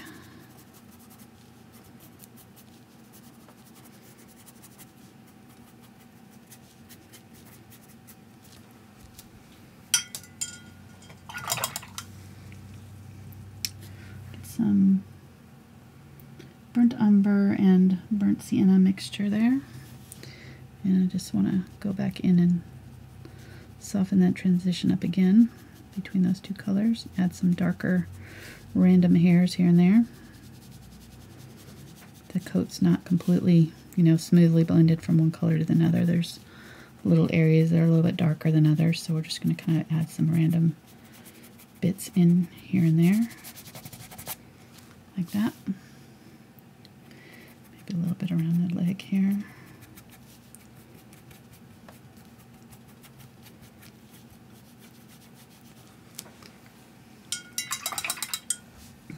And then a little bit of the raw sienna, or burnt umber, sorry, unbleached titanium. I can say my names. We're getting into it now. You can tell when I get into it. Cause it's kind of like our kids. I forget their names, yeah. Exactly. Say all their names until you get the right one. Exactly. Nope. Poor Spencer, he gets called Scooter all the time. Oh, which is our dog, yeah. Yeah, our dog. I think that's even worse. That's pretty bad. All right, I've got the gray here. I'm going to add some down here, I'm noticing.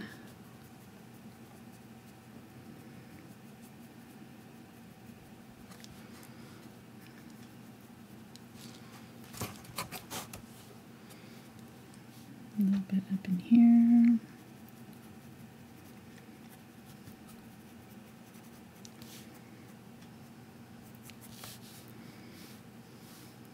And this area up here is pretty bright, so I want to add a little bit more of the brighter color up there.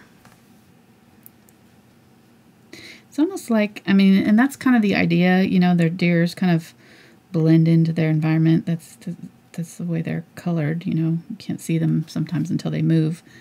So he's kind of blending in here. He's almost the same color as his background. We're using all the, you know, very similar colors. We use the burnt sienna and purple in his fur as well as the background and yellow oxide to make sure that he's kind of blending in. There we go. All right. This is probably going to be the trickiest area where you go from this direction to this direction. So just kind of right about in here, just start kind of transitioning those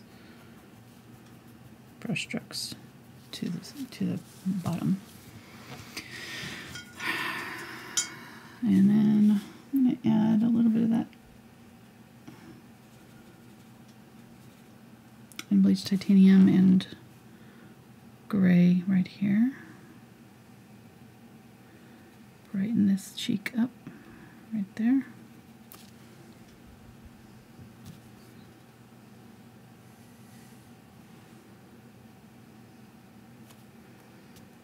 This here is pretty bright. And there's a little bit more highlight up here than I put, so I'm going to put that back in. This highlight there and up in here. And then, well, that's pretty close.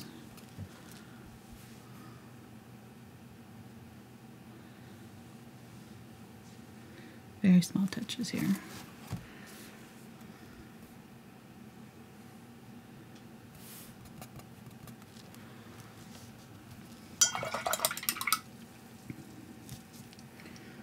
I'm going to grab the burnt umber. Kind of wash some color right here. Transition those two together. Okay. So now I'm going to grab my number 2 round again, and I'm going to use this burnt umber, and I can use some glazing liquid or I can just add water. I'm just going to add water, really thin it down, and I might add just a touch of burnt sienna too to make it a little bit more of the orangey brown. Take off the extra, and then we're just going to use it just in a few areas to change the tone, blend in a couple of the transition areas if we need to, but we're going to use this wash to sort of lay over the top, and what will happen is you can see it'll change the color slightly, but it really, what it's doing is just kind of toning our painting and having that lighter color in there now. See how you get this really rich glaze happening that you wouldn't get by putting in a color like Mark was saying. You know, it's this process of layering that gives it that special look. So we'll put a little bit on the nose right here. If we did it light enough underneath here, it's just going to tint it slightly. Put a little bit right under the eye. We can tint this part of the eye. Can use it on the inside of the ear a little bit, give it some depth.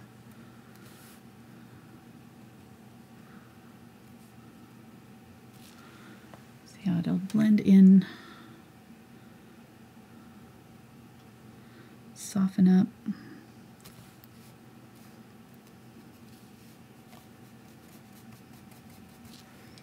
I'm going to use it down in the body here in some places, just kind of add a little bit of a different tone. Soften that highlight area a little bit. We could use yellow if we, if we decided we needed a little bit more yellow tones in the fur. In fact, I think I'm going to put some yellow up here. So we'll use our yellow oxide up there with some water. Make a nice thin wash.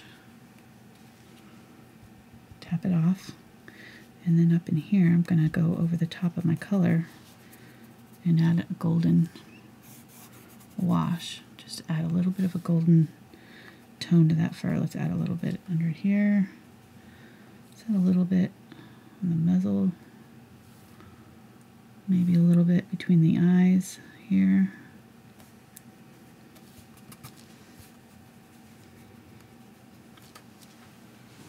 Okay, I think we're good.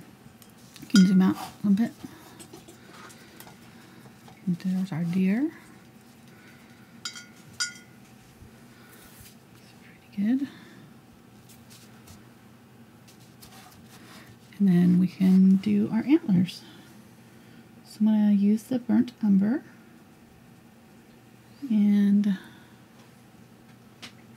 start laying in our antlers. I'm going to actually grab some of that purpley color too, because I want a little bit darker than the burnt umber, so I'm going to use a little bit of that purple and burnt umber mixture with the burnt umber.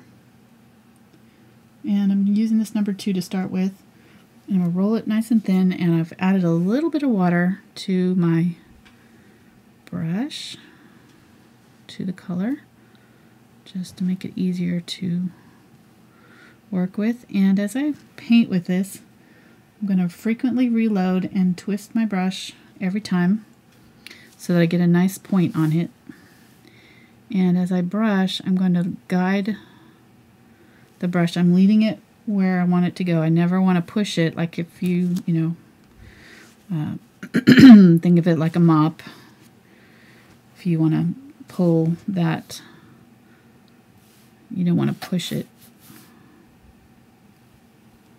So I'm going to lead it where I want it to go. I never want to try to push it this way. I'm always wanting to angle this end in the area that I want to lead the brush. So where this end of the brush is pointing is where the line is going to go.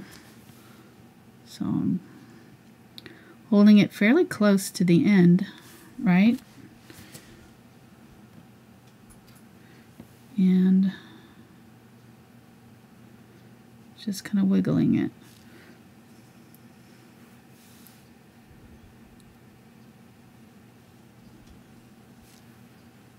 Now, if it helps, you can prop your hand up with your other hand, and that'll help you from pushing down too hard on the brush as you're doing these lines. And the idea, of course, with this, we want them to get tapered, so we might start lifting up on the brush as we go to the end of a line. Excuse me.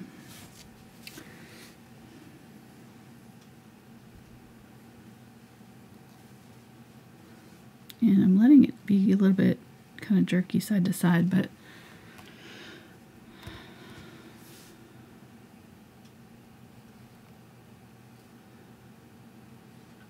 if you get an area where it's thicker in the middle, then you need to make sure that you widen that whole branch all the way down to where it starts to be the same size.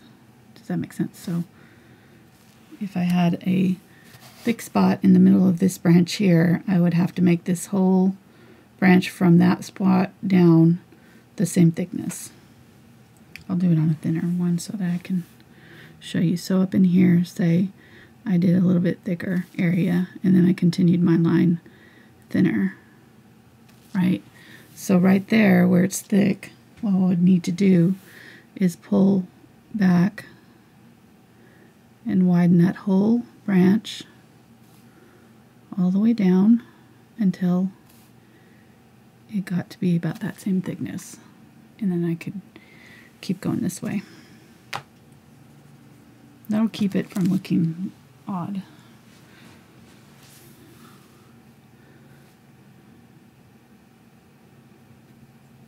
Okay.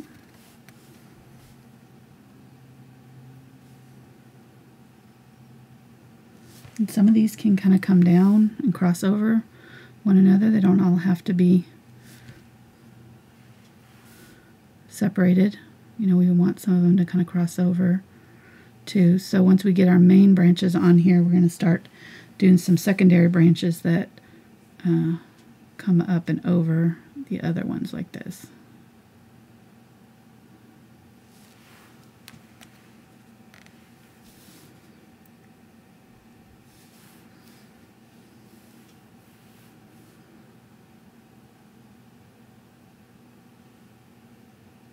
Maybe this one goes up this way.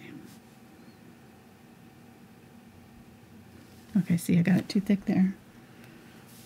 So I need to thicken up that. And then I need to go a little thicker with this whole branch. There we go, see?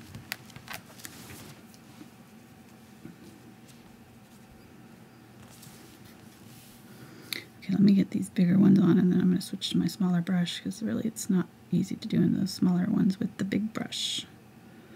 So it's going to widen out a little bit at the base here. Just kind of made a little kind of trunk for it to fit. You want these antlers to be nice and sturdy at the base here, so they don't look like they're, you know, they look like they're about the right size for his head, even though that's totally made up.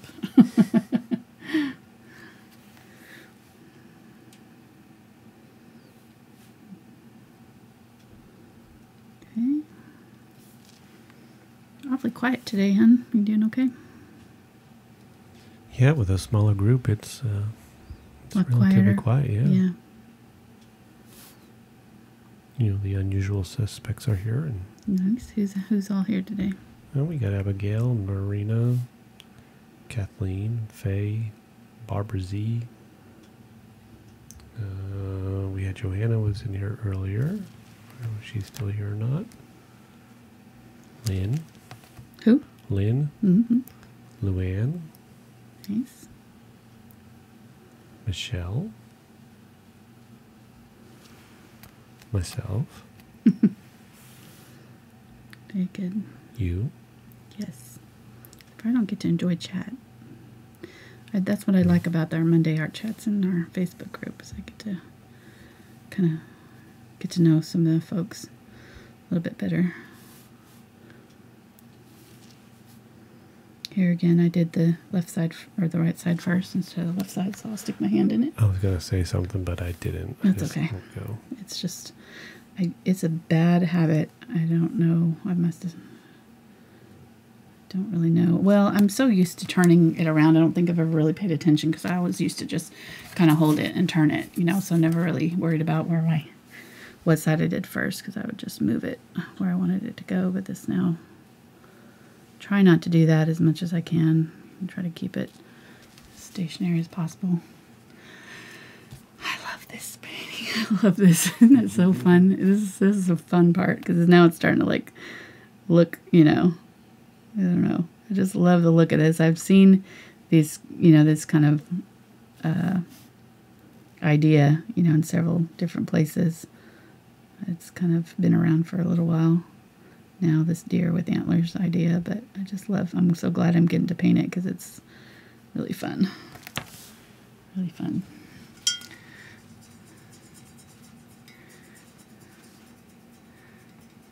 Okay, I'm going to switch to the smaller brush now.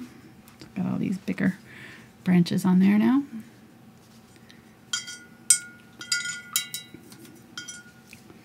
And if you wanted to, you could use a liner brush for it as well.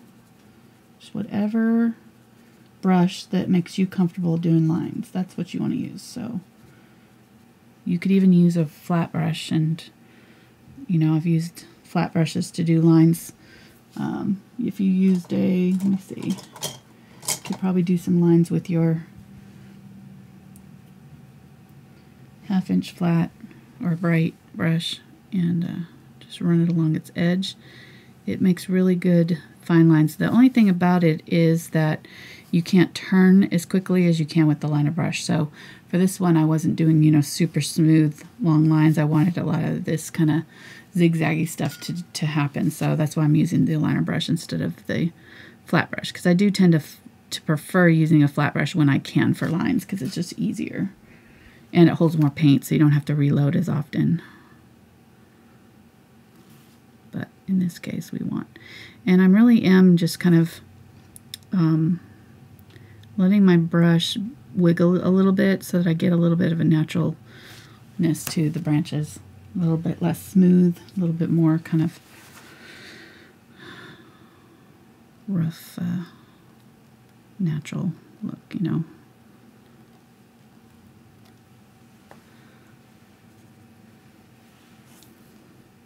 Okay, let's do a big one right here. Cross over.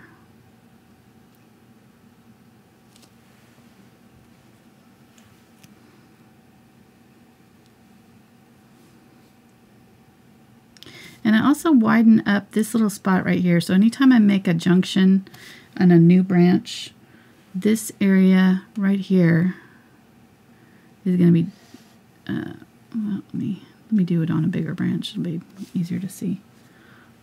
Let me zoom in a little bit, hon. Okay.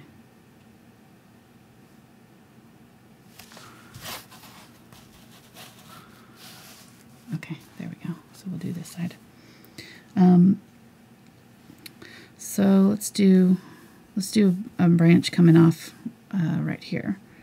So I come up, right, and I'm gonna wiggle it and do its thing, and then kind of let it taper off. As I come out to the end, I'm just kind of barely touching the tip of the brush, so it's getting very little contact with the canvas. But then I'm going to go back right here, and I'm just going to thicken up that junction just a little bit, right where those two branches come together. Give it a little bit of a strength at that joint. You'll notice that that's kind of what happens on trees. They have a little bit of a extra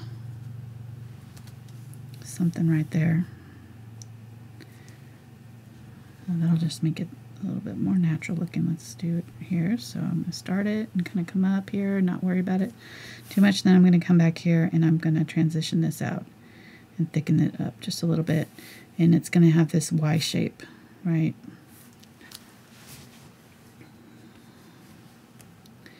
What are you laughing at? Sandy said that her dog just barked at the deer. No way. So you like to bark at deer? I guess so. That's awesome. And we also got Tina and Abigail and Sandy and Deborah are here too. I think Tina's painting along. Ooh. Yeah, she's up for the challenge. Brave woman. Very brave. It's hard to do. I've done it before.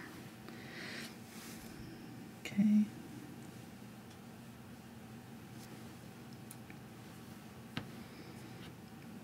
Let's see. Let's continue this one on.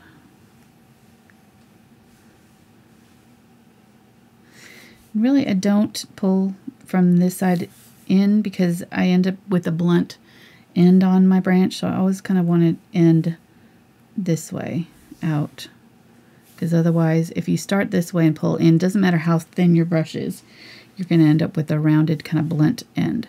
So if you pull out that way, you'll get a thinner tip to your branch at the end. So you can even kind of come in at the end and just flick it out a little bit to get it to have a nice pointy end on your tip of your branch.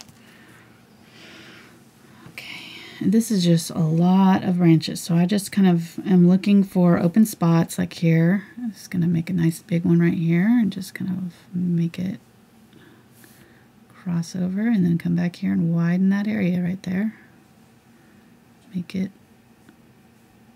Make that junction make sense.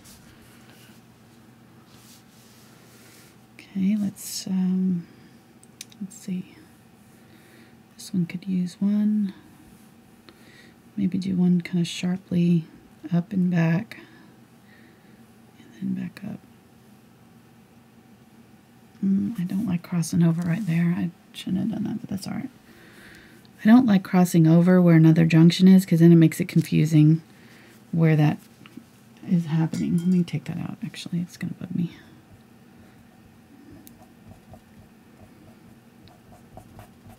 So I'm just going to move it over a little bit.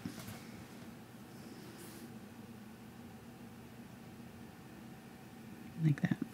Then we can continue this one out this way.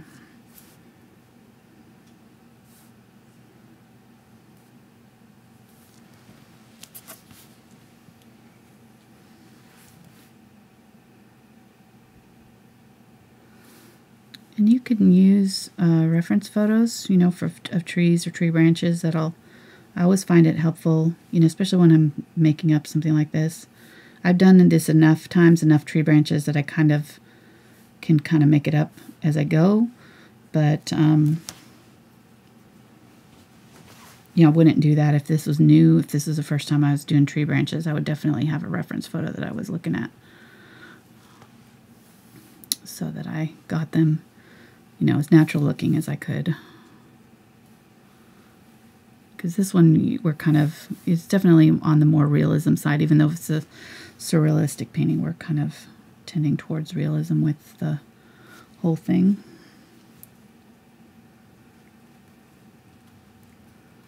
So keep on going here. And I find that you can also practice these on tracing paper. I find tracing paper is actually a really good practice for, you know, trying out brush strokes and stuff. So you could lay your tracing paper over the top of a picture of a tree with branches, and just practice tracing the lines. Get comfortable with the liner brush, you know, get comfortable with using it and making lines before you actually go to your canvas and do them. I'm just assuming that, you know, that you haven't done this before, but you may have. I have a tree, of actual painting that's all tree branches, pretty much. Okay, thank you. It's called Silhouette Tree something. So, if you want to just, you know, you can look that up, I guess. I'll put the link for it. Oh, I love this painting. I love it. It's so pretty. I don't want to put leaves on it, but I will. I don't know. For some reason I like it with the bare branches. I just like it as is. But I'm gonna do it because people wanted birds. So I do like birds. I think that birds will be add a lot to it. Put a bird on it. Yeah, we're gonna put a bird on it. Shout out to Portlandia. Exactly. The best show ever. Maybe not ever, but pretty close. We're not paid for this advertisement, but no. If you get the chance, watch the first episode ever. Yeah. The song is awesome. It is. It's awesome. Is that the one where Put a Bird on it? I think that might be one of the first episodes too. Yeah, I don't know. Where the Put a Bird on it came from. When they do the 90s is alive and well. In Portland. The dream of the dream of the 90s is alive in Portland. In Portland. Yeah. I like the line where it says all the hot girls wear glasses. That's my favorite line. Yes. Well, it's true. We need to move to you wear glasses. Exactly. Well, that's what I'm saying. It's just nice that somebody acknowledged it. Right.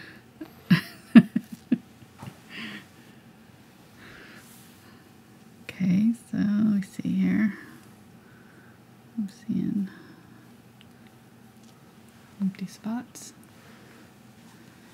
And if you notice, I'm kind of, for the most part, I'm working out. Some of these, like this one, is kind of moving up. But for the most part, I am going to be, you know, doing these white, like I said, Y shapes, where they're, as they branch off, they're going kind of, these ones are sort of going in this direction, and then these ones are going in this direction. That's just kind of the way the tree branches grow. But every now and then you'll see one, because, you know, especially the ones that are kind of growing away from us or towards us, they might have weird angles like this one, where, you know, this branch might be completely coming toward us. And in fact, I think I can emphasize that by making one of these come down even more.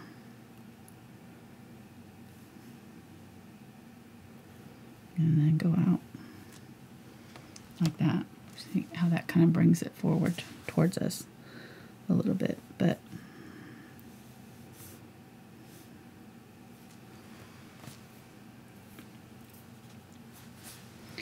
all right, let me do a couple more here. See, let's do this one down a little bit, out into this area.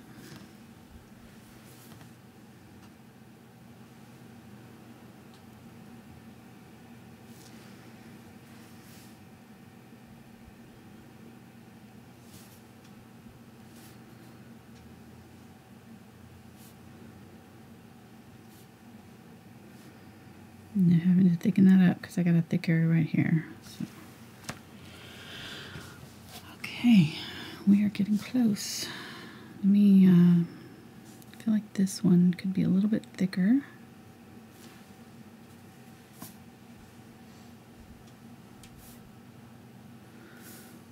Widen that whole one there. Bring a little bit wider all the way up.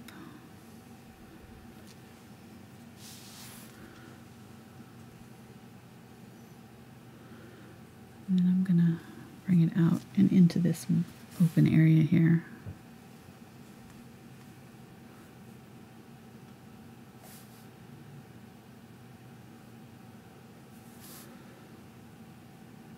What time is it? Hammer time.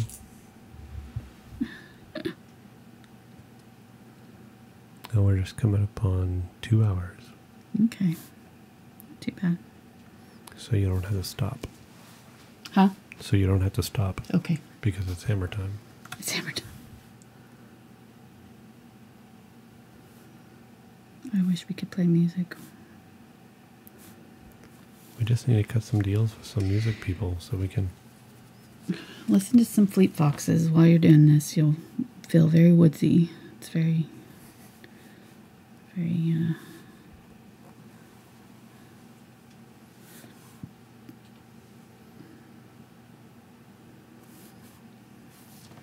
very good theme music for this one.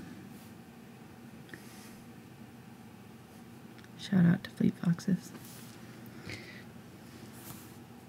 We got to see them, and Mark didn't like them that much. Which one were they? They're the ones we saw at the big theater. The big theater? They were alright. The indoor theater. He thought they were too,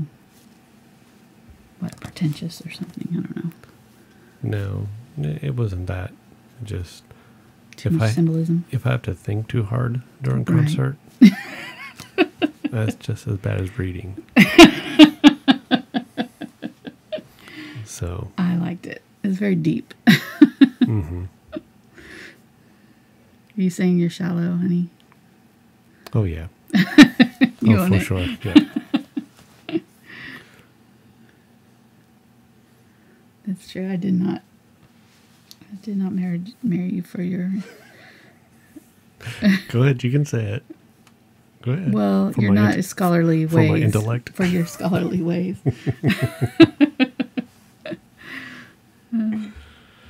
That people who work for me would agree with you. Oh, really?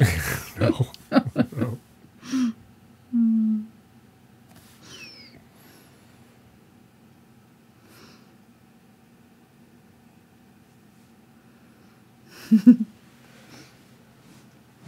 That's all right. I have a book club for that.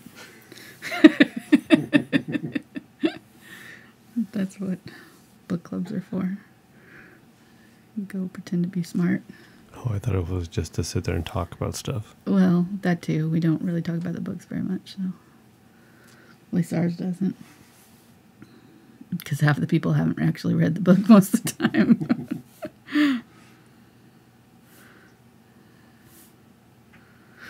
So what's the first rule of book club? Bring snacks. Bring snacks. That's the first rule.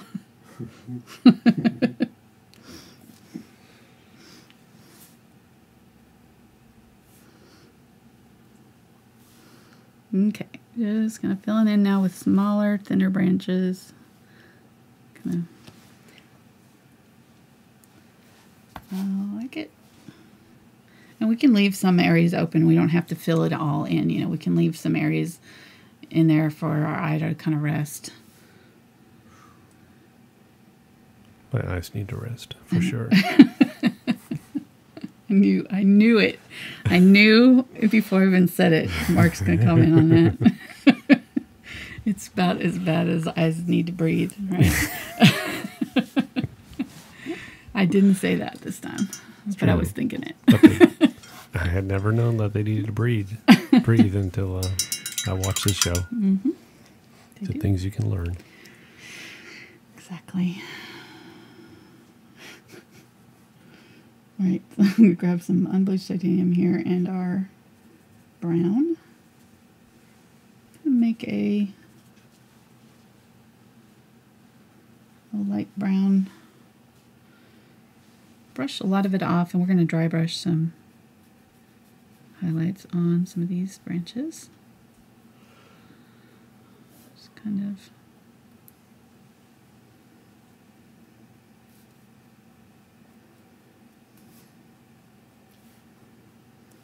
figure out which ones are coming forward and which ones are back behind us. So maybe this one's forward over the top. We can kind of help define where some of these branches are in relation to the other ones. So maybe this one's in front, this one's in front here, but this one's in front over this one.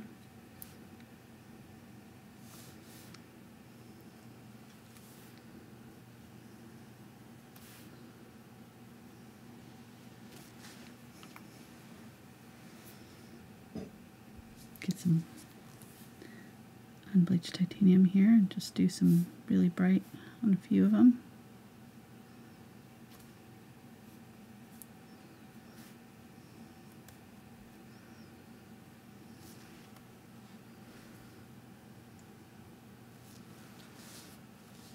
Do I need to zoom in, or is this good? Did I see it okay? You're not listening at all. No, I'm listening. I was thinking of that, but I wanted to make sure we didn't go off camera. Okay. So I'm coming in. Okay. Coming in hot. Coming out.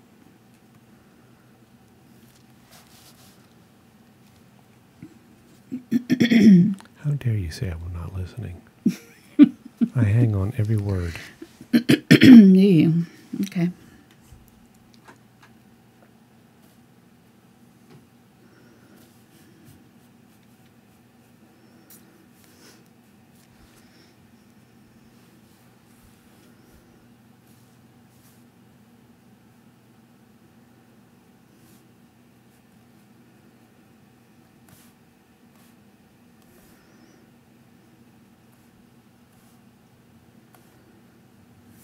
Okay, so I just realized I was supposed to be talking. It's like, thinking so hard.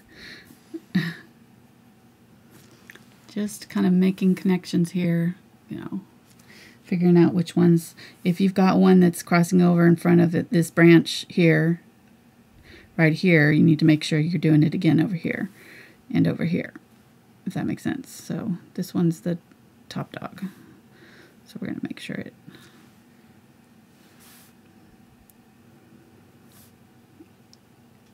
makes sense all the way up.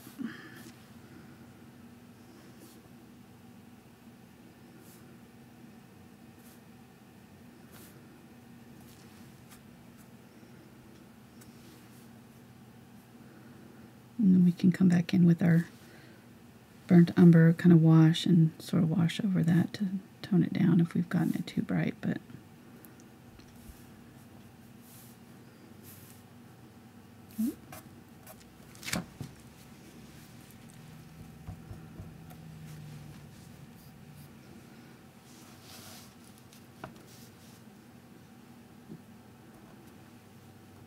Okay, so this one can be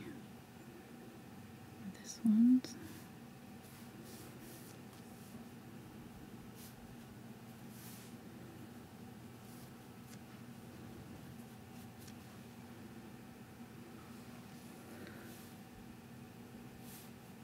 Really doesn't have to be highlighted all the way down. I'm just highlighting kind of where I think it might be sticking out the most, or where I won't feel like it needs to stand out in front of the other branches behind it and that kind of thing.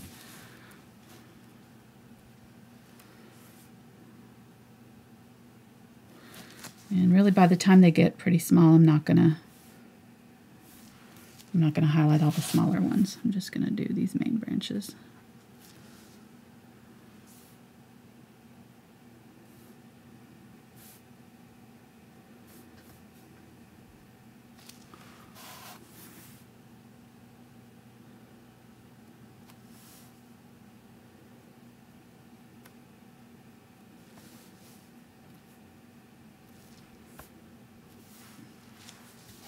Alright, I think that's good.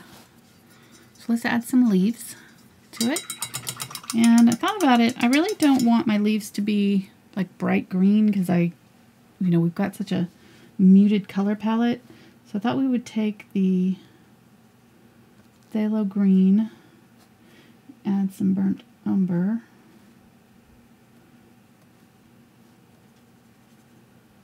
add a little bit of the purple,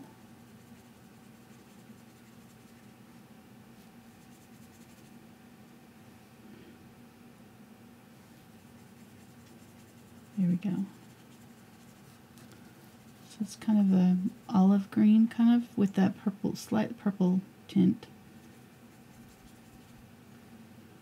I would say purple is probably our unifying color on this painting.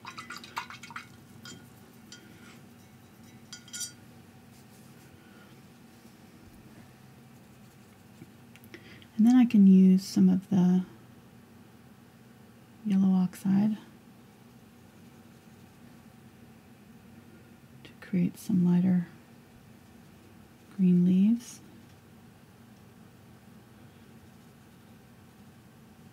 Or lighter green color here. I also thought about doing the leaves with teal, so let me try that and see which one we like best. So we would use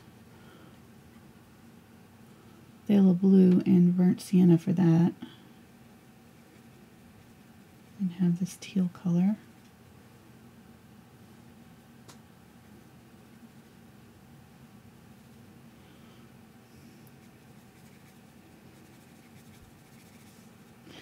And then we can add a little bit of the purple to it.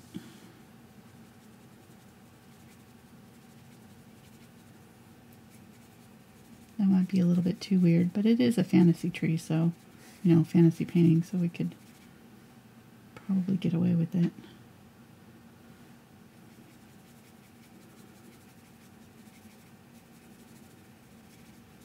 It's probably too purple.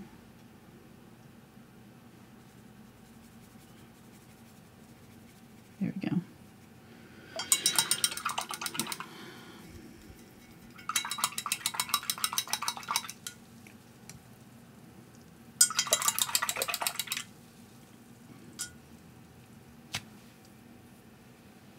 Let's try a little raw sienna with it. That's a pretty green. So raw sienna with that purpley green mixture. I actually kind of like that. It's kind of a gray green.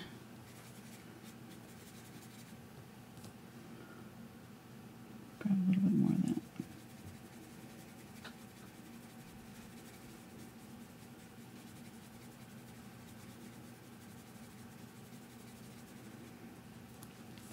Okay, let's use that. We'll see. We may want to change the values. We'll see how it looks. We can always go back in and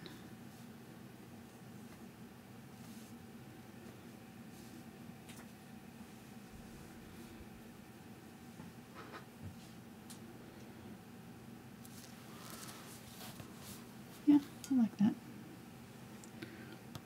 It's pretty close to the tree color at this point, so we might add a little bit of unbleached titanium.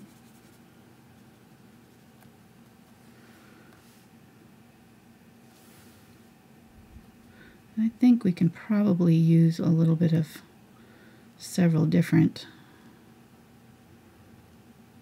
colors. I'm not going to add them everywhere.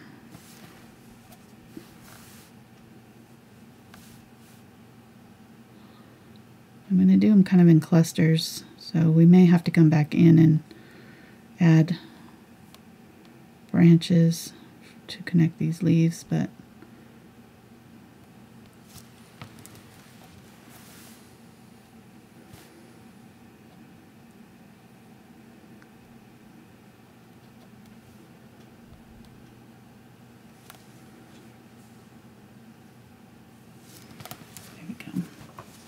yeah, I like that color. It's subtle. It's just subtle enough. You can kind of tell it's green, but it's not in your face green. I just didn't want it to be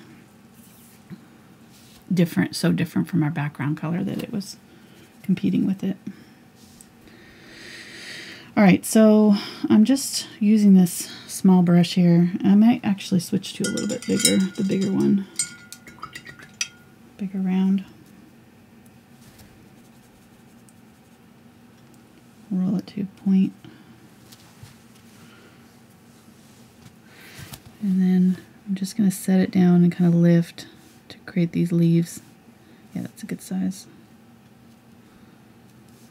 And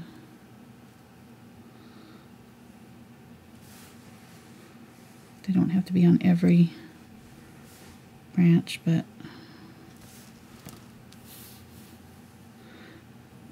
the bigger branches will not really have any leaves on them, so we can kind of...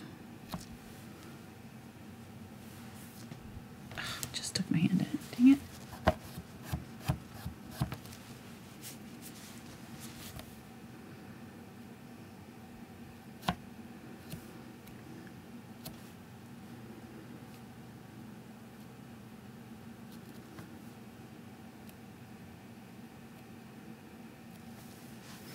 And I'm also kind of thinking about where I want to put my birds, because I don't want to cover up all of my bird option areas.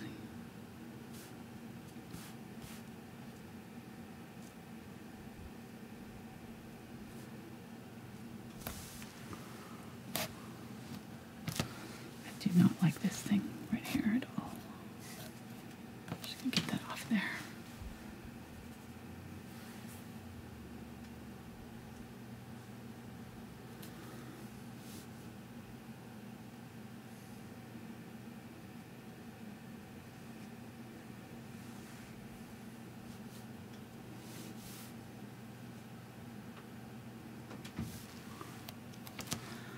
This is just getting crowded and weird right here.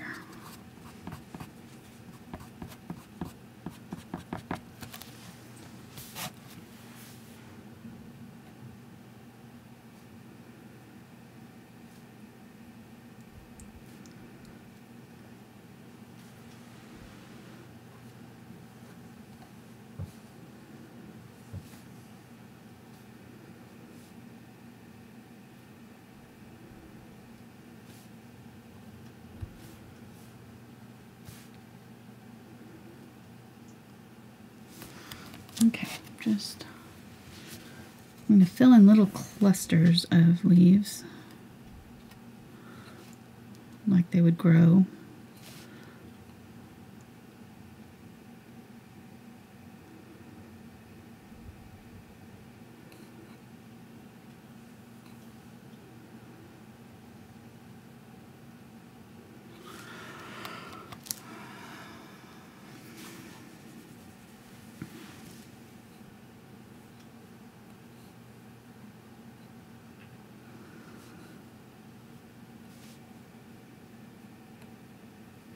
This is kind of the boring part, so you just have to kind of take your time and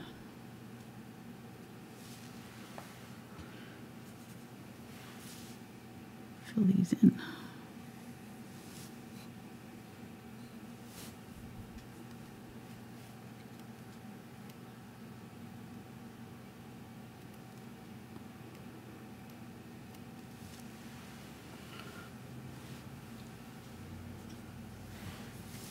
I'm kind of doing them in the direction that the tree is growing to. So these branches, you know, growing out this way, so I'm pointing the leaves out the direction that the branch is growing. So this branch is kind of growing down, so I'm doing the leaves here kind of down and toward the direction that they're growing.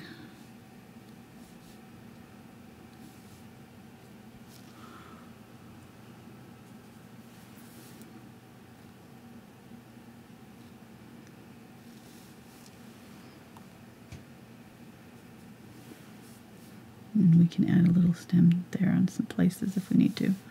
Just with this color, it'll be fine.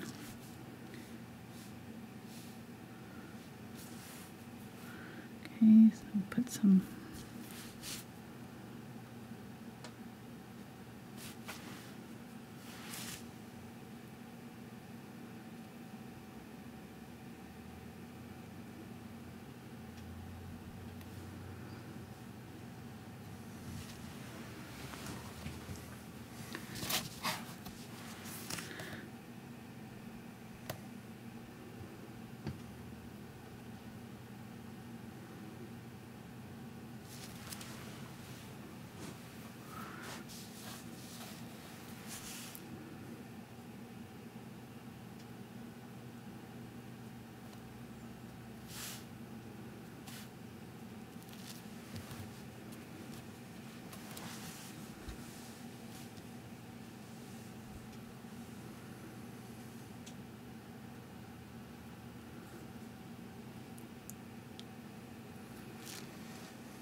All right, let me stop for a second and draw in some of these birds so they don't cover up where I want to put them. So I definitely kind of have left this spot right here. So I want one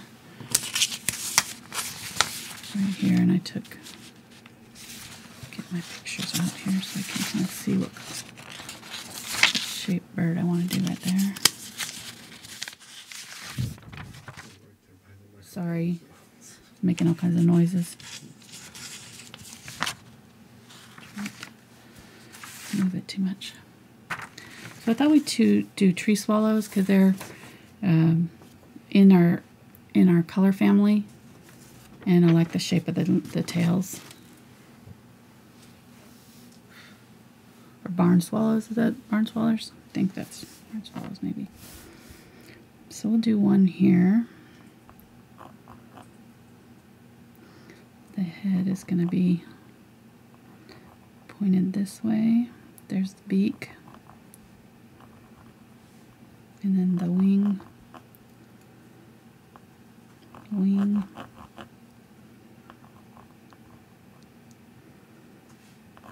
then it tapers down to kind of a V-shaped tail. So we'll put one right there. We'll put one here, kind of pointing this way.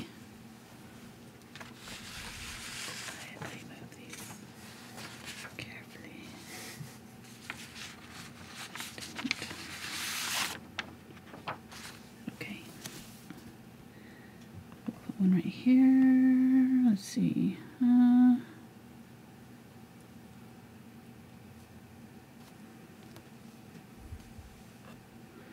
So the tail feathers would come out like this. The feet would be here. And these are kind of a V shape, or like a, comes out. It's got a pointy wing. And then the head's right here with the little beak. There. We'll do one here, do one right here. Yeah, let's do one right here. Let's see.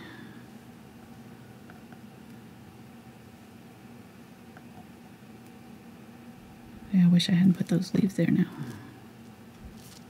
I think.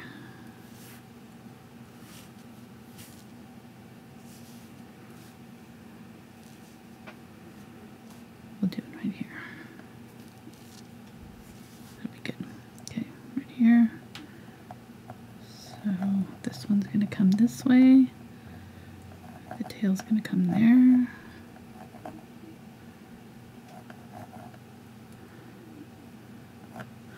And then the head's right here. I'm trying to keep them all about the same size, so just going to keep that in mind when you're doing it. Placing these.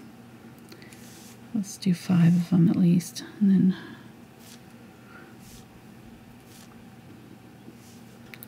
we'll do this one facing this way, but looking the other way.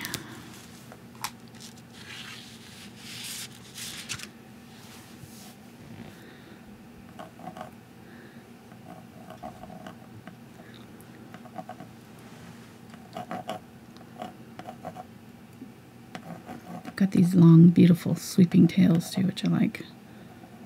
So that one's looking that way. And then we'll do another one over here that's kind of in this shape right here.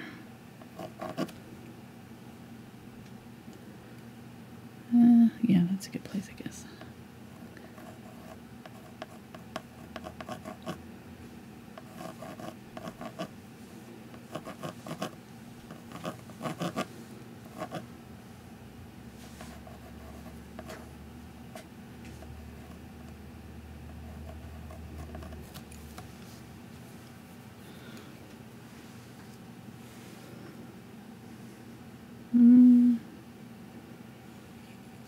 Okay.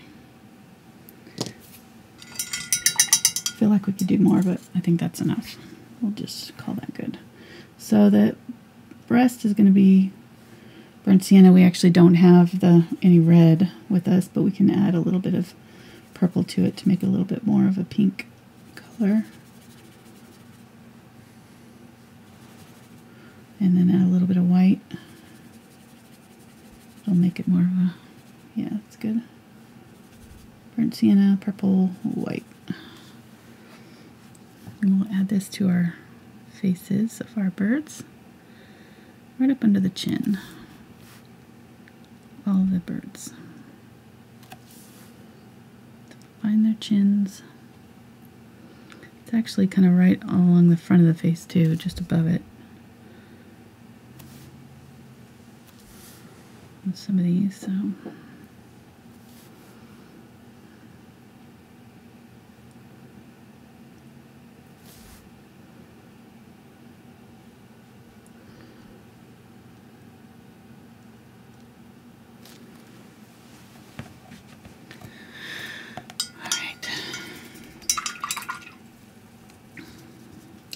Now we're going to use white and a little bit of the unbleached titanium.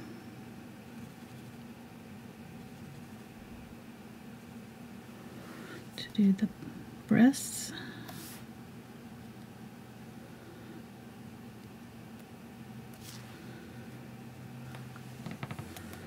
And then the underside of the tail is going to have some of that too, on the ones that show that part.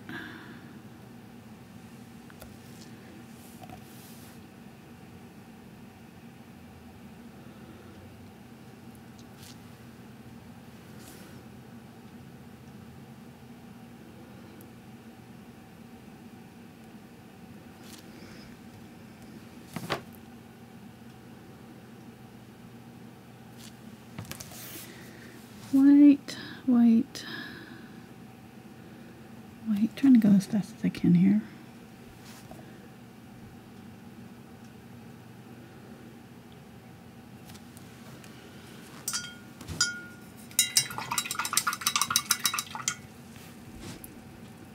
And then we'll get our phthalo blue.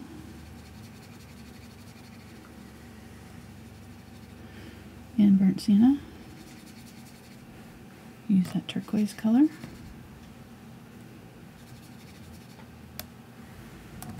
For the tops of their heads. and the sides of their wings.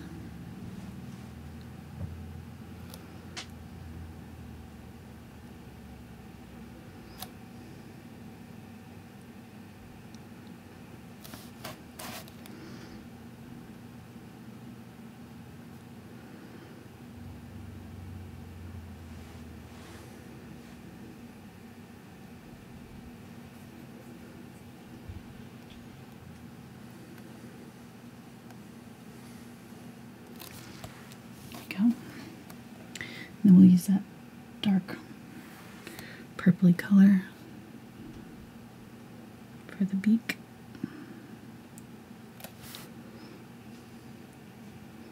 Their beaks are kind of black.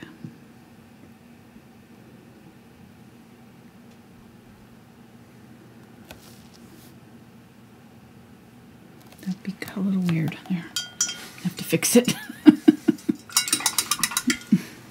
Make its head bigger.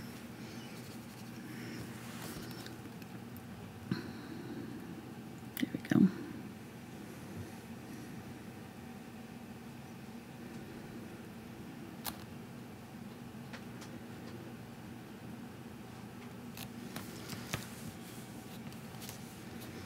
And then it really needs a shadow right here where those wings are. And some feet.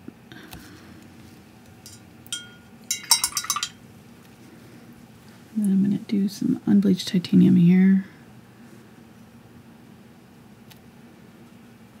with some of this purple color. Add it to the wings there, a little bit on the breast, a little bit right here just to kind of mark where it is. Just kind of blend those in a little bit. This has some color right here.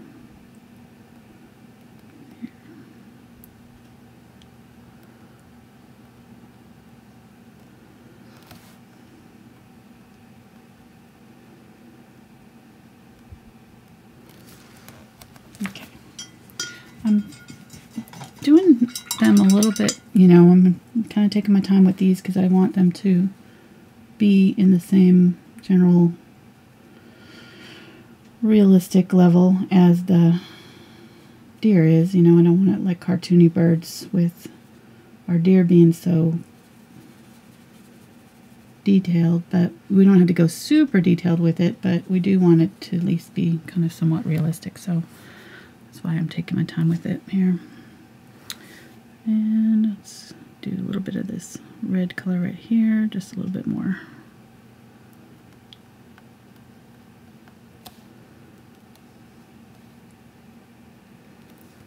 Okay.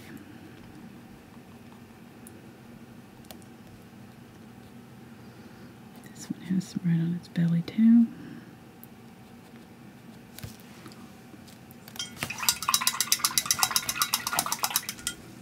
I'll put in an eye too on this, but I'm gonna do that later. Just get the details in for now.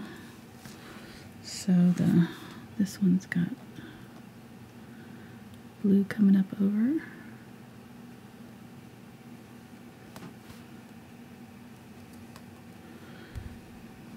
And then nice sleek long wings.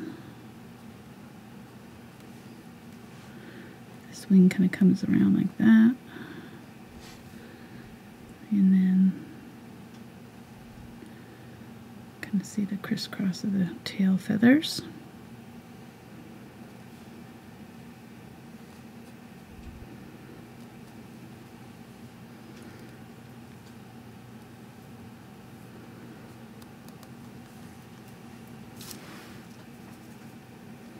Grab some of that black, outline the underside of the wing, and then we'll use it for the eye here. That's probably too big.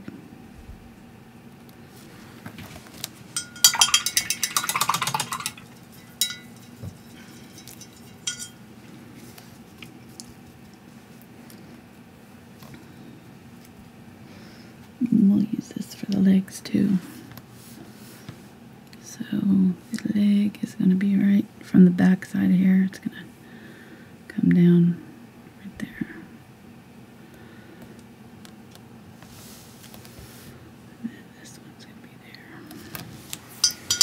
I'm whispering, sorry. I like to whisper. You're like really whispering. Like I know, sorry. This one's going to be here. I'm thinking, sorry. Okay. It's okay. I'll talk louder. We're all just kind of nodding off here. So. Yeah.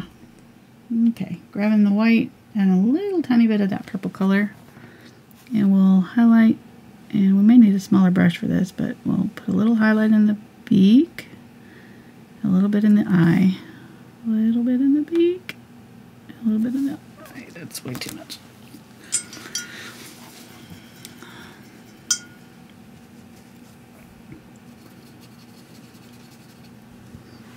That blue, I'm just going to tone that down right there. And then I'm going to grab some white and mix that with that blue and just put a little bit of highlight on this wings just to kind of make them pop out a little bit more.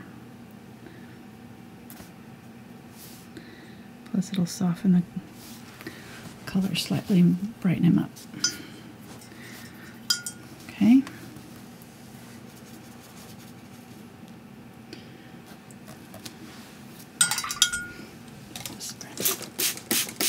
Down. All right. So you're yawning, honey. Stop yawning. It's not fair. Okay. A little bit of brighter white here. A bit of brighter white there. Okay, let's keep on going. We got 2 more birds to do. 3 more. Grabbing that white again.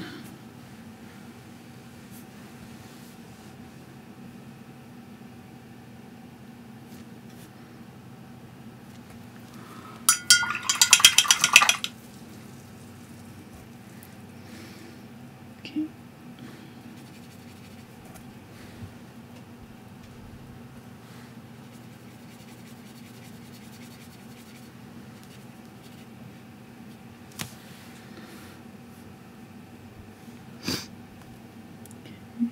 Blue, the yellow blue burnt sienna mixture here. Yeah, these are definitely small to be trying to put on a canvas.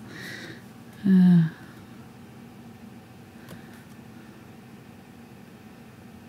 this one is coming in like this. The wings right here. Got his head turned this way.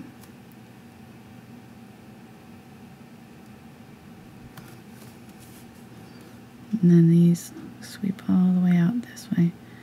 These really are kind of more purpley. We could probably add a little bit of the purple to these. There are kind of a purpley blue. That's pretty. That's pretty. And then, whew, tiny little tail feathers. Okay, do this one.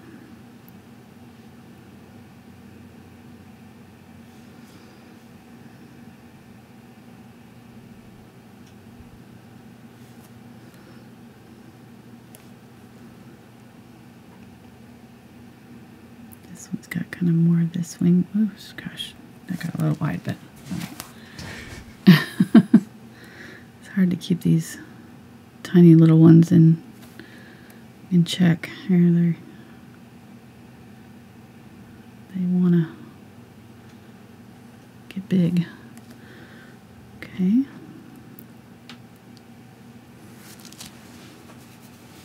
And I'm not even worried about where that branch is. I'm just gonna put it in later over the top, so it's a little bit, it got covered up by the bird.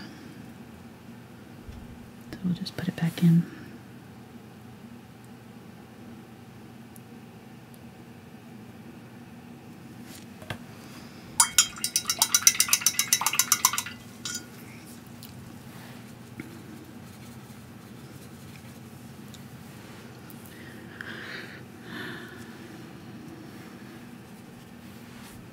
our burnt sienna purple mixture here.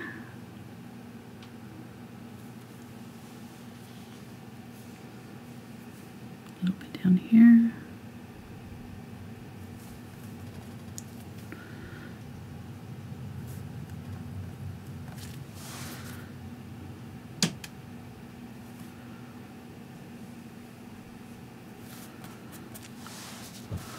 Let's do a little bit on this one.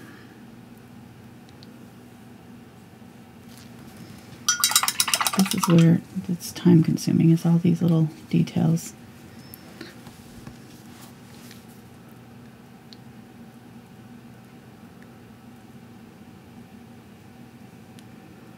Okay. Little wings on either side. And then our tapered tail.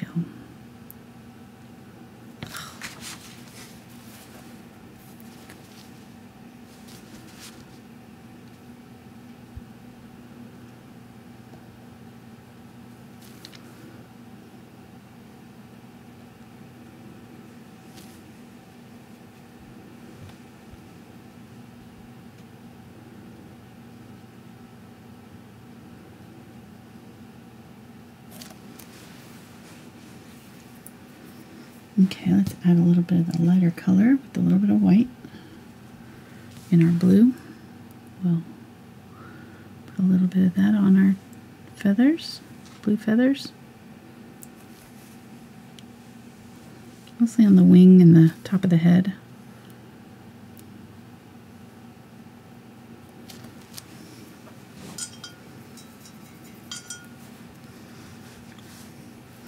And then our black purple color here that we use for our leaves. We use that for the beak and the eye. So this eye is back here.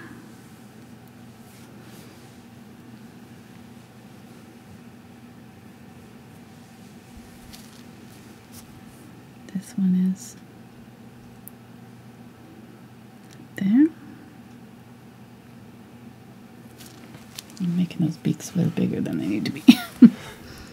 It's alright. And this one is kind of pointing straight at us. So it's like this little triangle right there. We're seeing the eyes on the sides. Grab some white. Put in teeny tiny highlights. There, there. Across the top of the beak.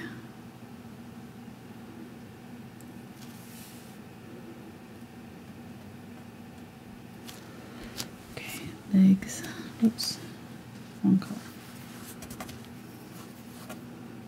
Feet.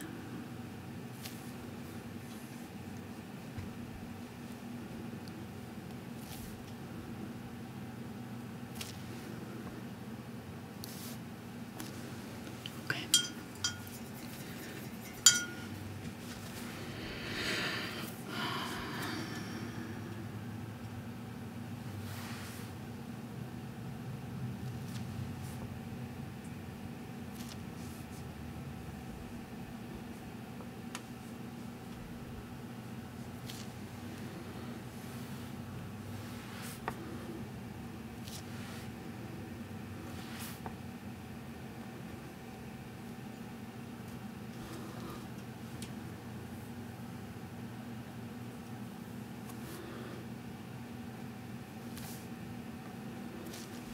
Okay.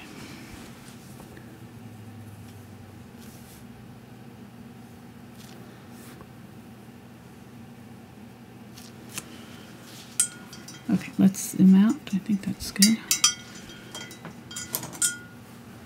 There's our little birds. They're fun. We could add a bunch more, but I'm not going to, because I think we're good. For now, you get the idea. Got several different poses there you can play with. Alright, so we have the purple and burnt raw sienna for these tree colors, the leaf color.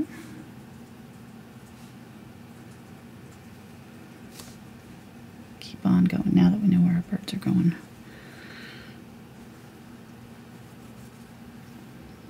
And we're almost done. Wow, that added a of time, didn't it?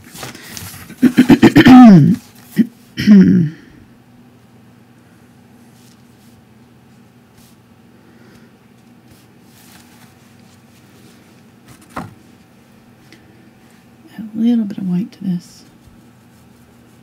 Actually, I wanted the or unbleached titanium, which is a softer color. Seems like a weird color, but I actually really like it. It's pretty with this color scheme.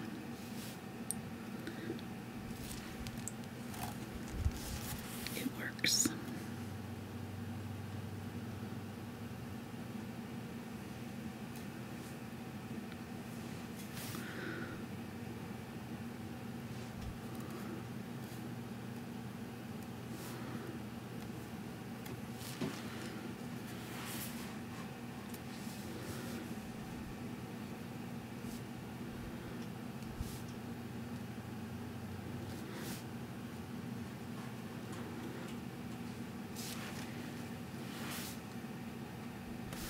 You're super quiet today, honey.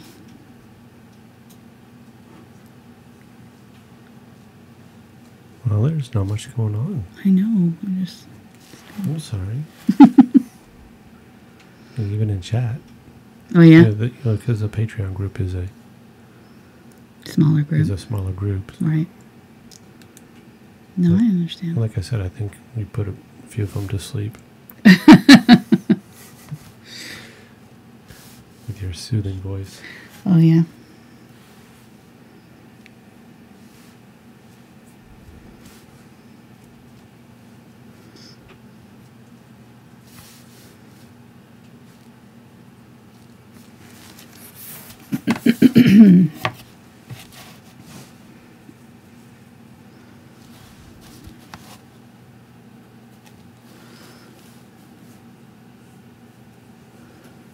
Yeah, I really don't like this bird's beak. It looks terrible, but I'm not going to mess with it because I'm just going to make it bigger if I keep... You could probably use the background color and kind of fix it if you need to make some corrections. It's, the thing is, you're not going to really be looking at it that closely, so honestly, it's probably fine if it doesn't look exactly perfect. I think that we get caught up in perfection sometimes with paintings when you really don't need to. It's kind of like the background idea, and sometimes when we take out our, what we perceive as flaws, it kind of removes some of the more interesting parts of our paintings. Because, if we wanted it to be perfectly perfect, we could just take a photograph. So, there's just a fine line between, messy and unfinished and, just something that's kind of artistically rendered to be painterly and impressionist. So, if that makes sense.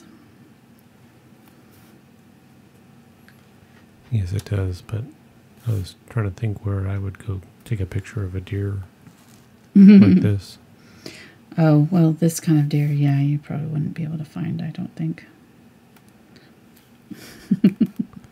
Probably not, but you never know. You could digitally render it, though. I've seen digitally enhanced photos where they've, taken a photograph of a tree branch and they put it on the deer antlers. You can Photoshop anything. So sounds like a lot of work. It's a whole different skill set, but yeah. I would say. This is a lot of work too, but it's worth it.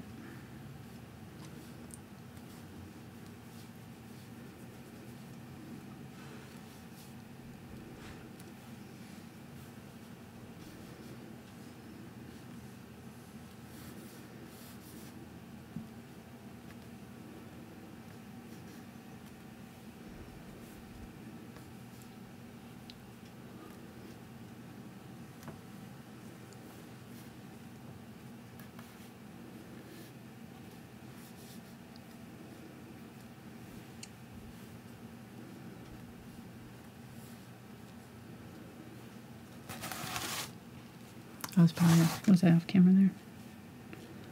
Nope. Okay, good.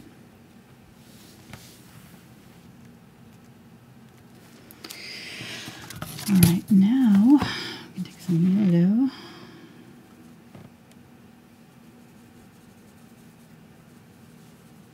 A little bit of white. And kind of a brighter green color, and kind of highlight a few of these. Just touch. Oops. I really hate this whole cluster of leaves right here. It's just not happening for me, but it's okay. It's too late now.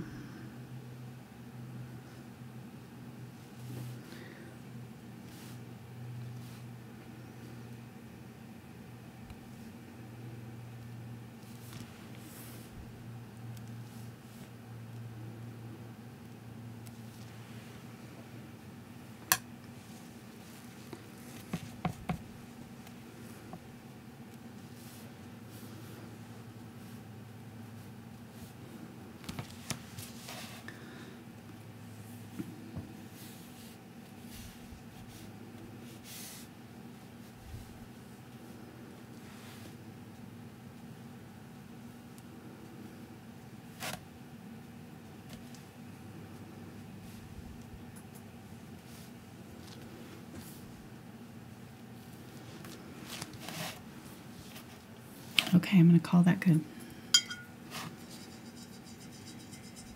And then I think what I'm going to do, because it's, you know, it's pretty different colors here, so I'm going to take a little bit of this color that's in the leaves and just put it down in here a little bit, just some of it down there, some on this side, back in there.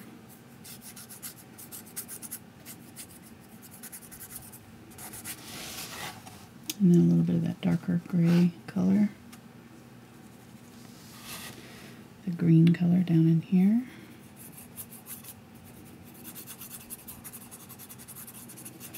And I can actually probably be a bit better to use my bigger brush and just use a wash.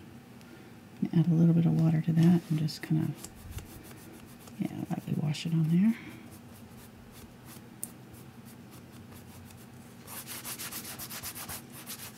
I don't want to cover up all my purple, but I just want to add a little bit of that tone down in here so that it's kind of unifies the painting a little bit.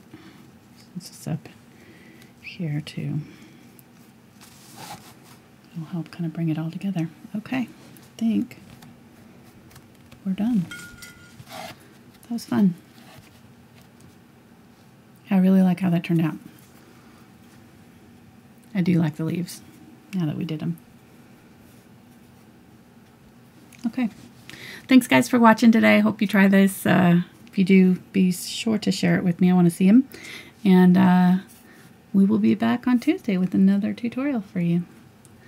Thanks for watching. Bye.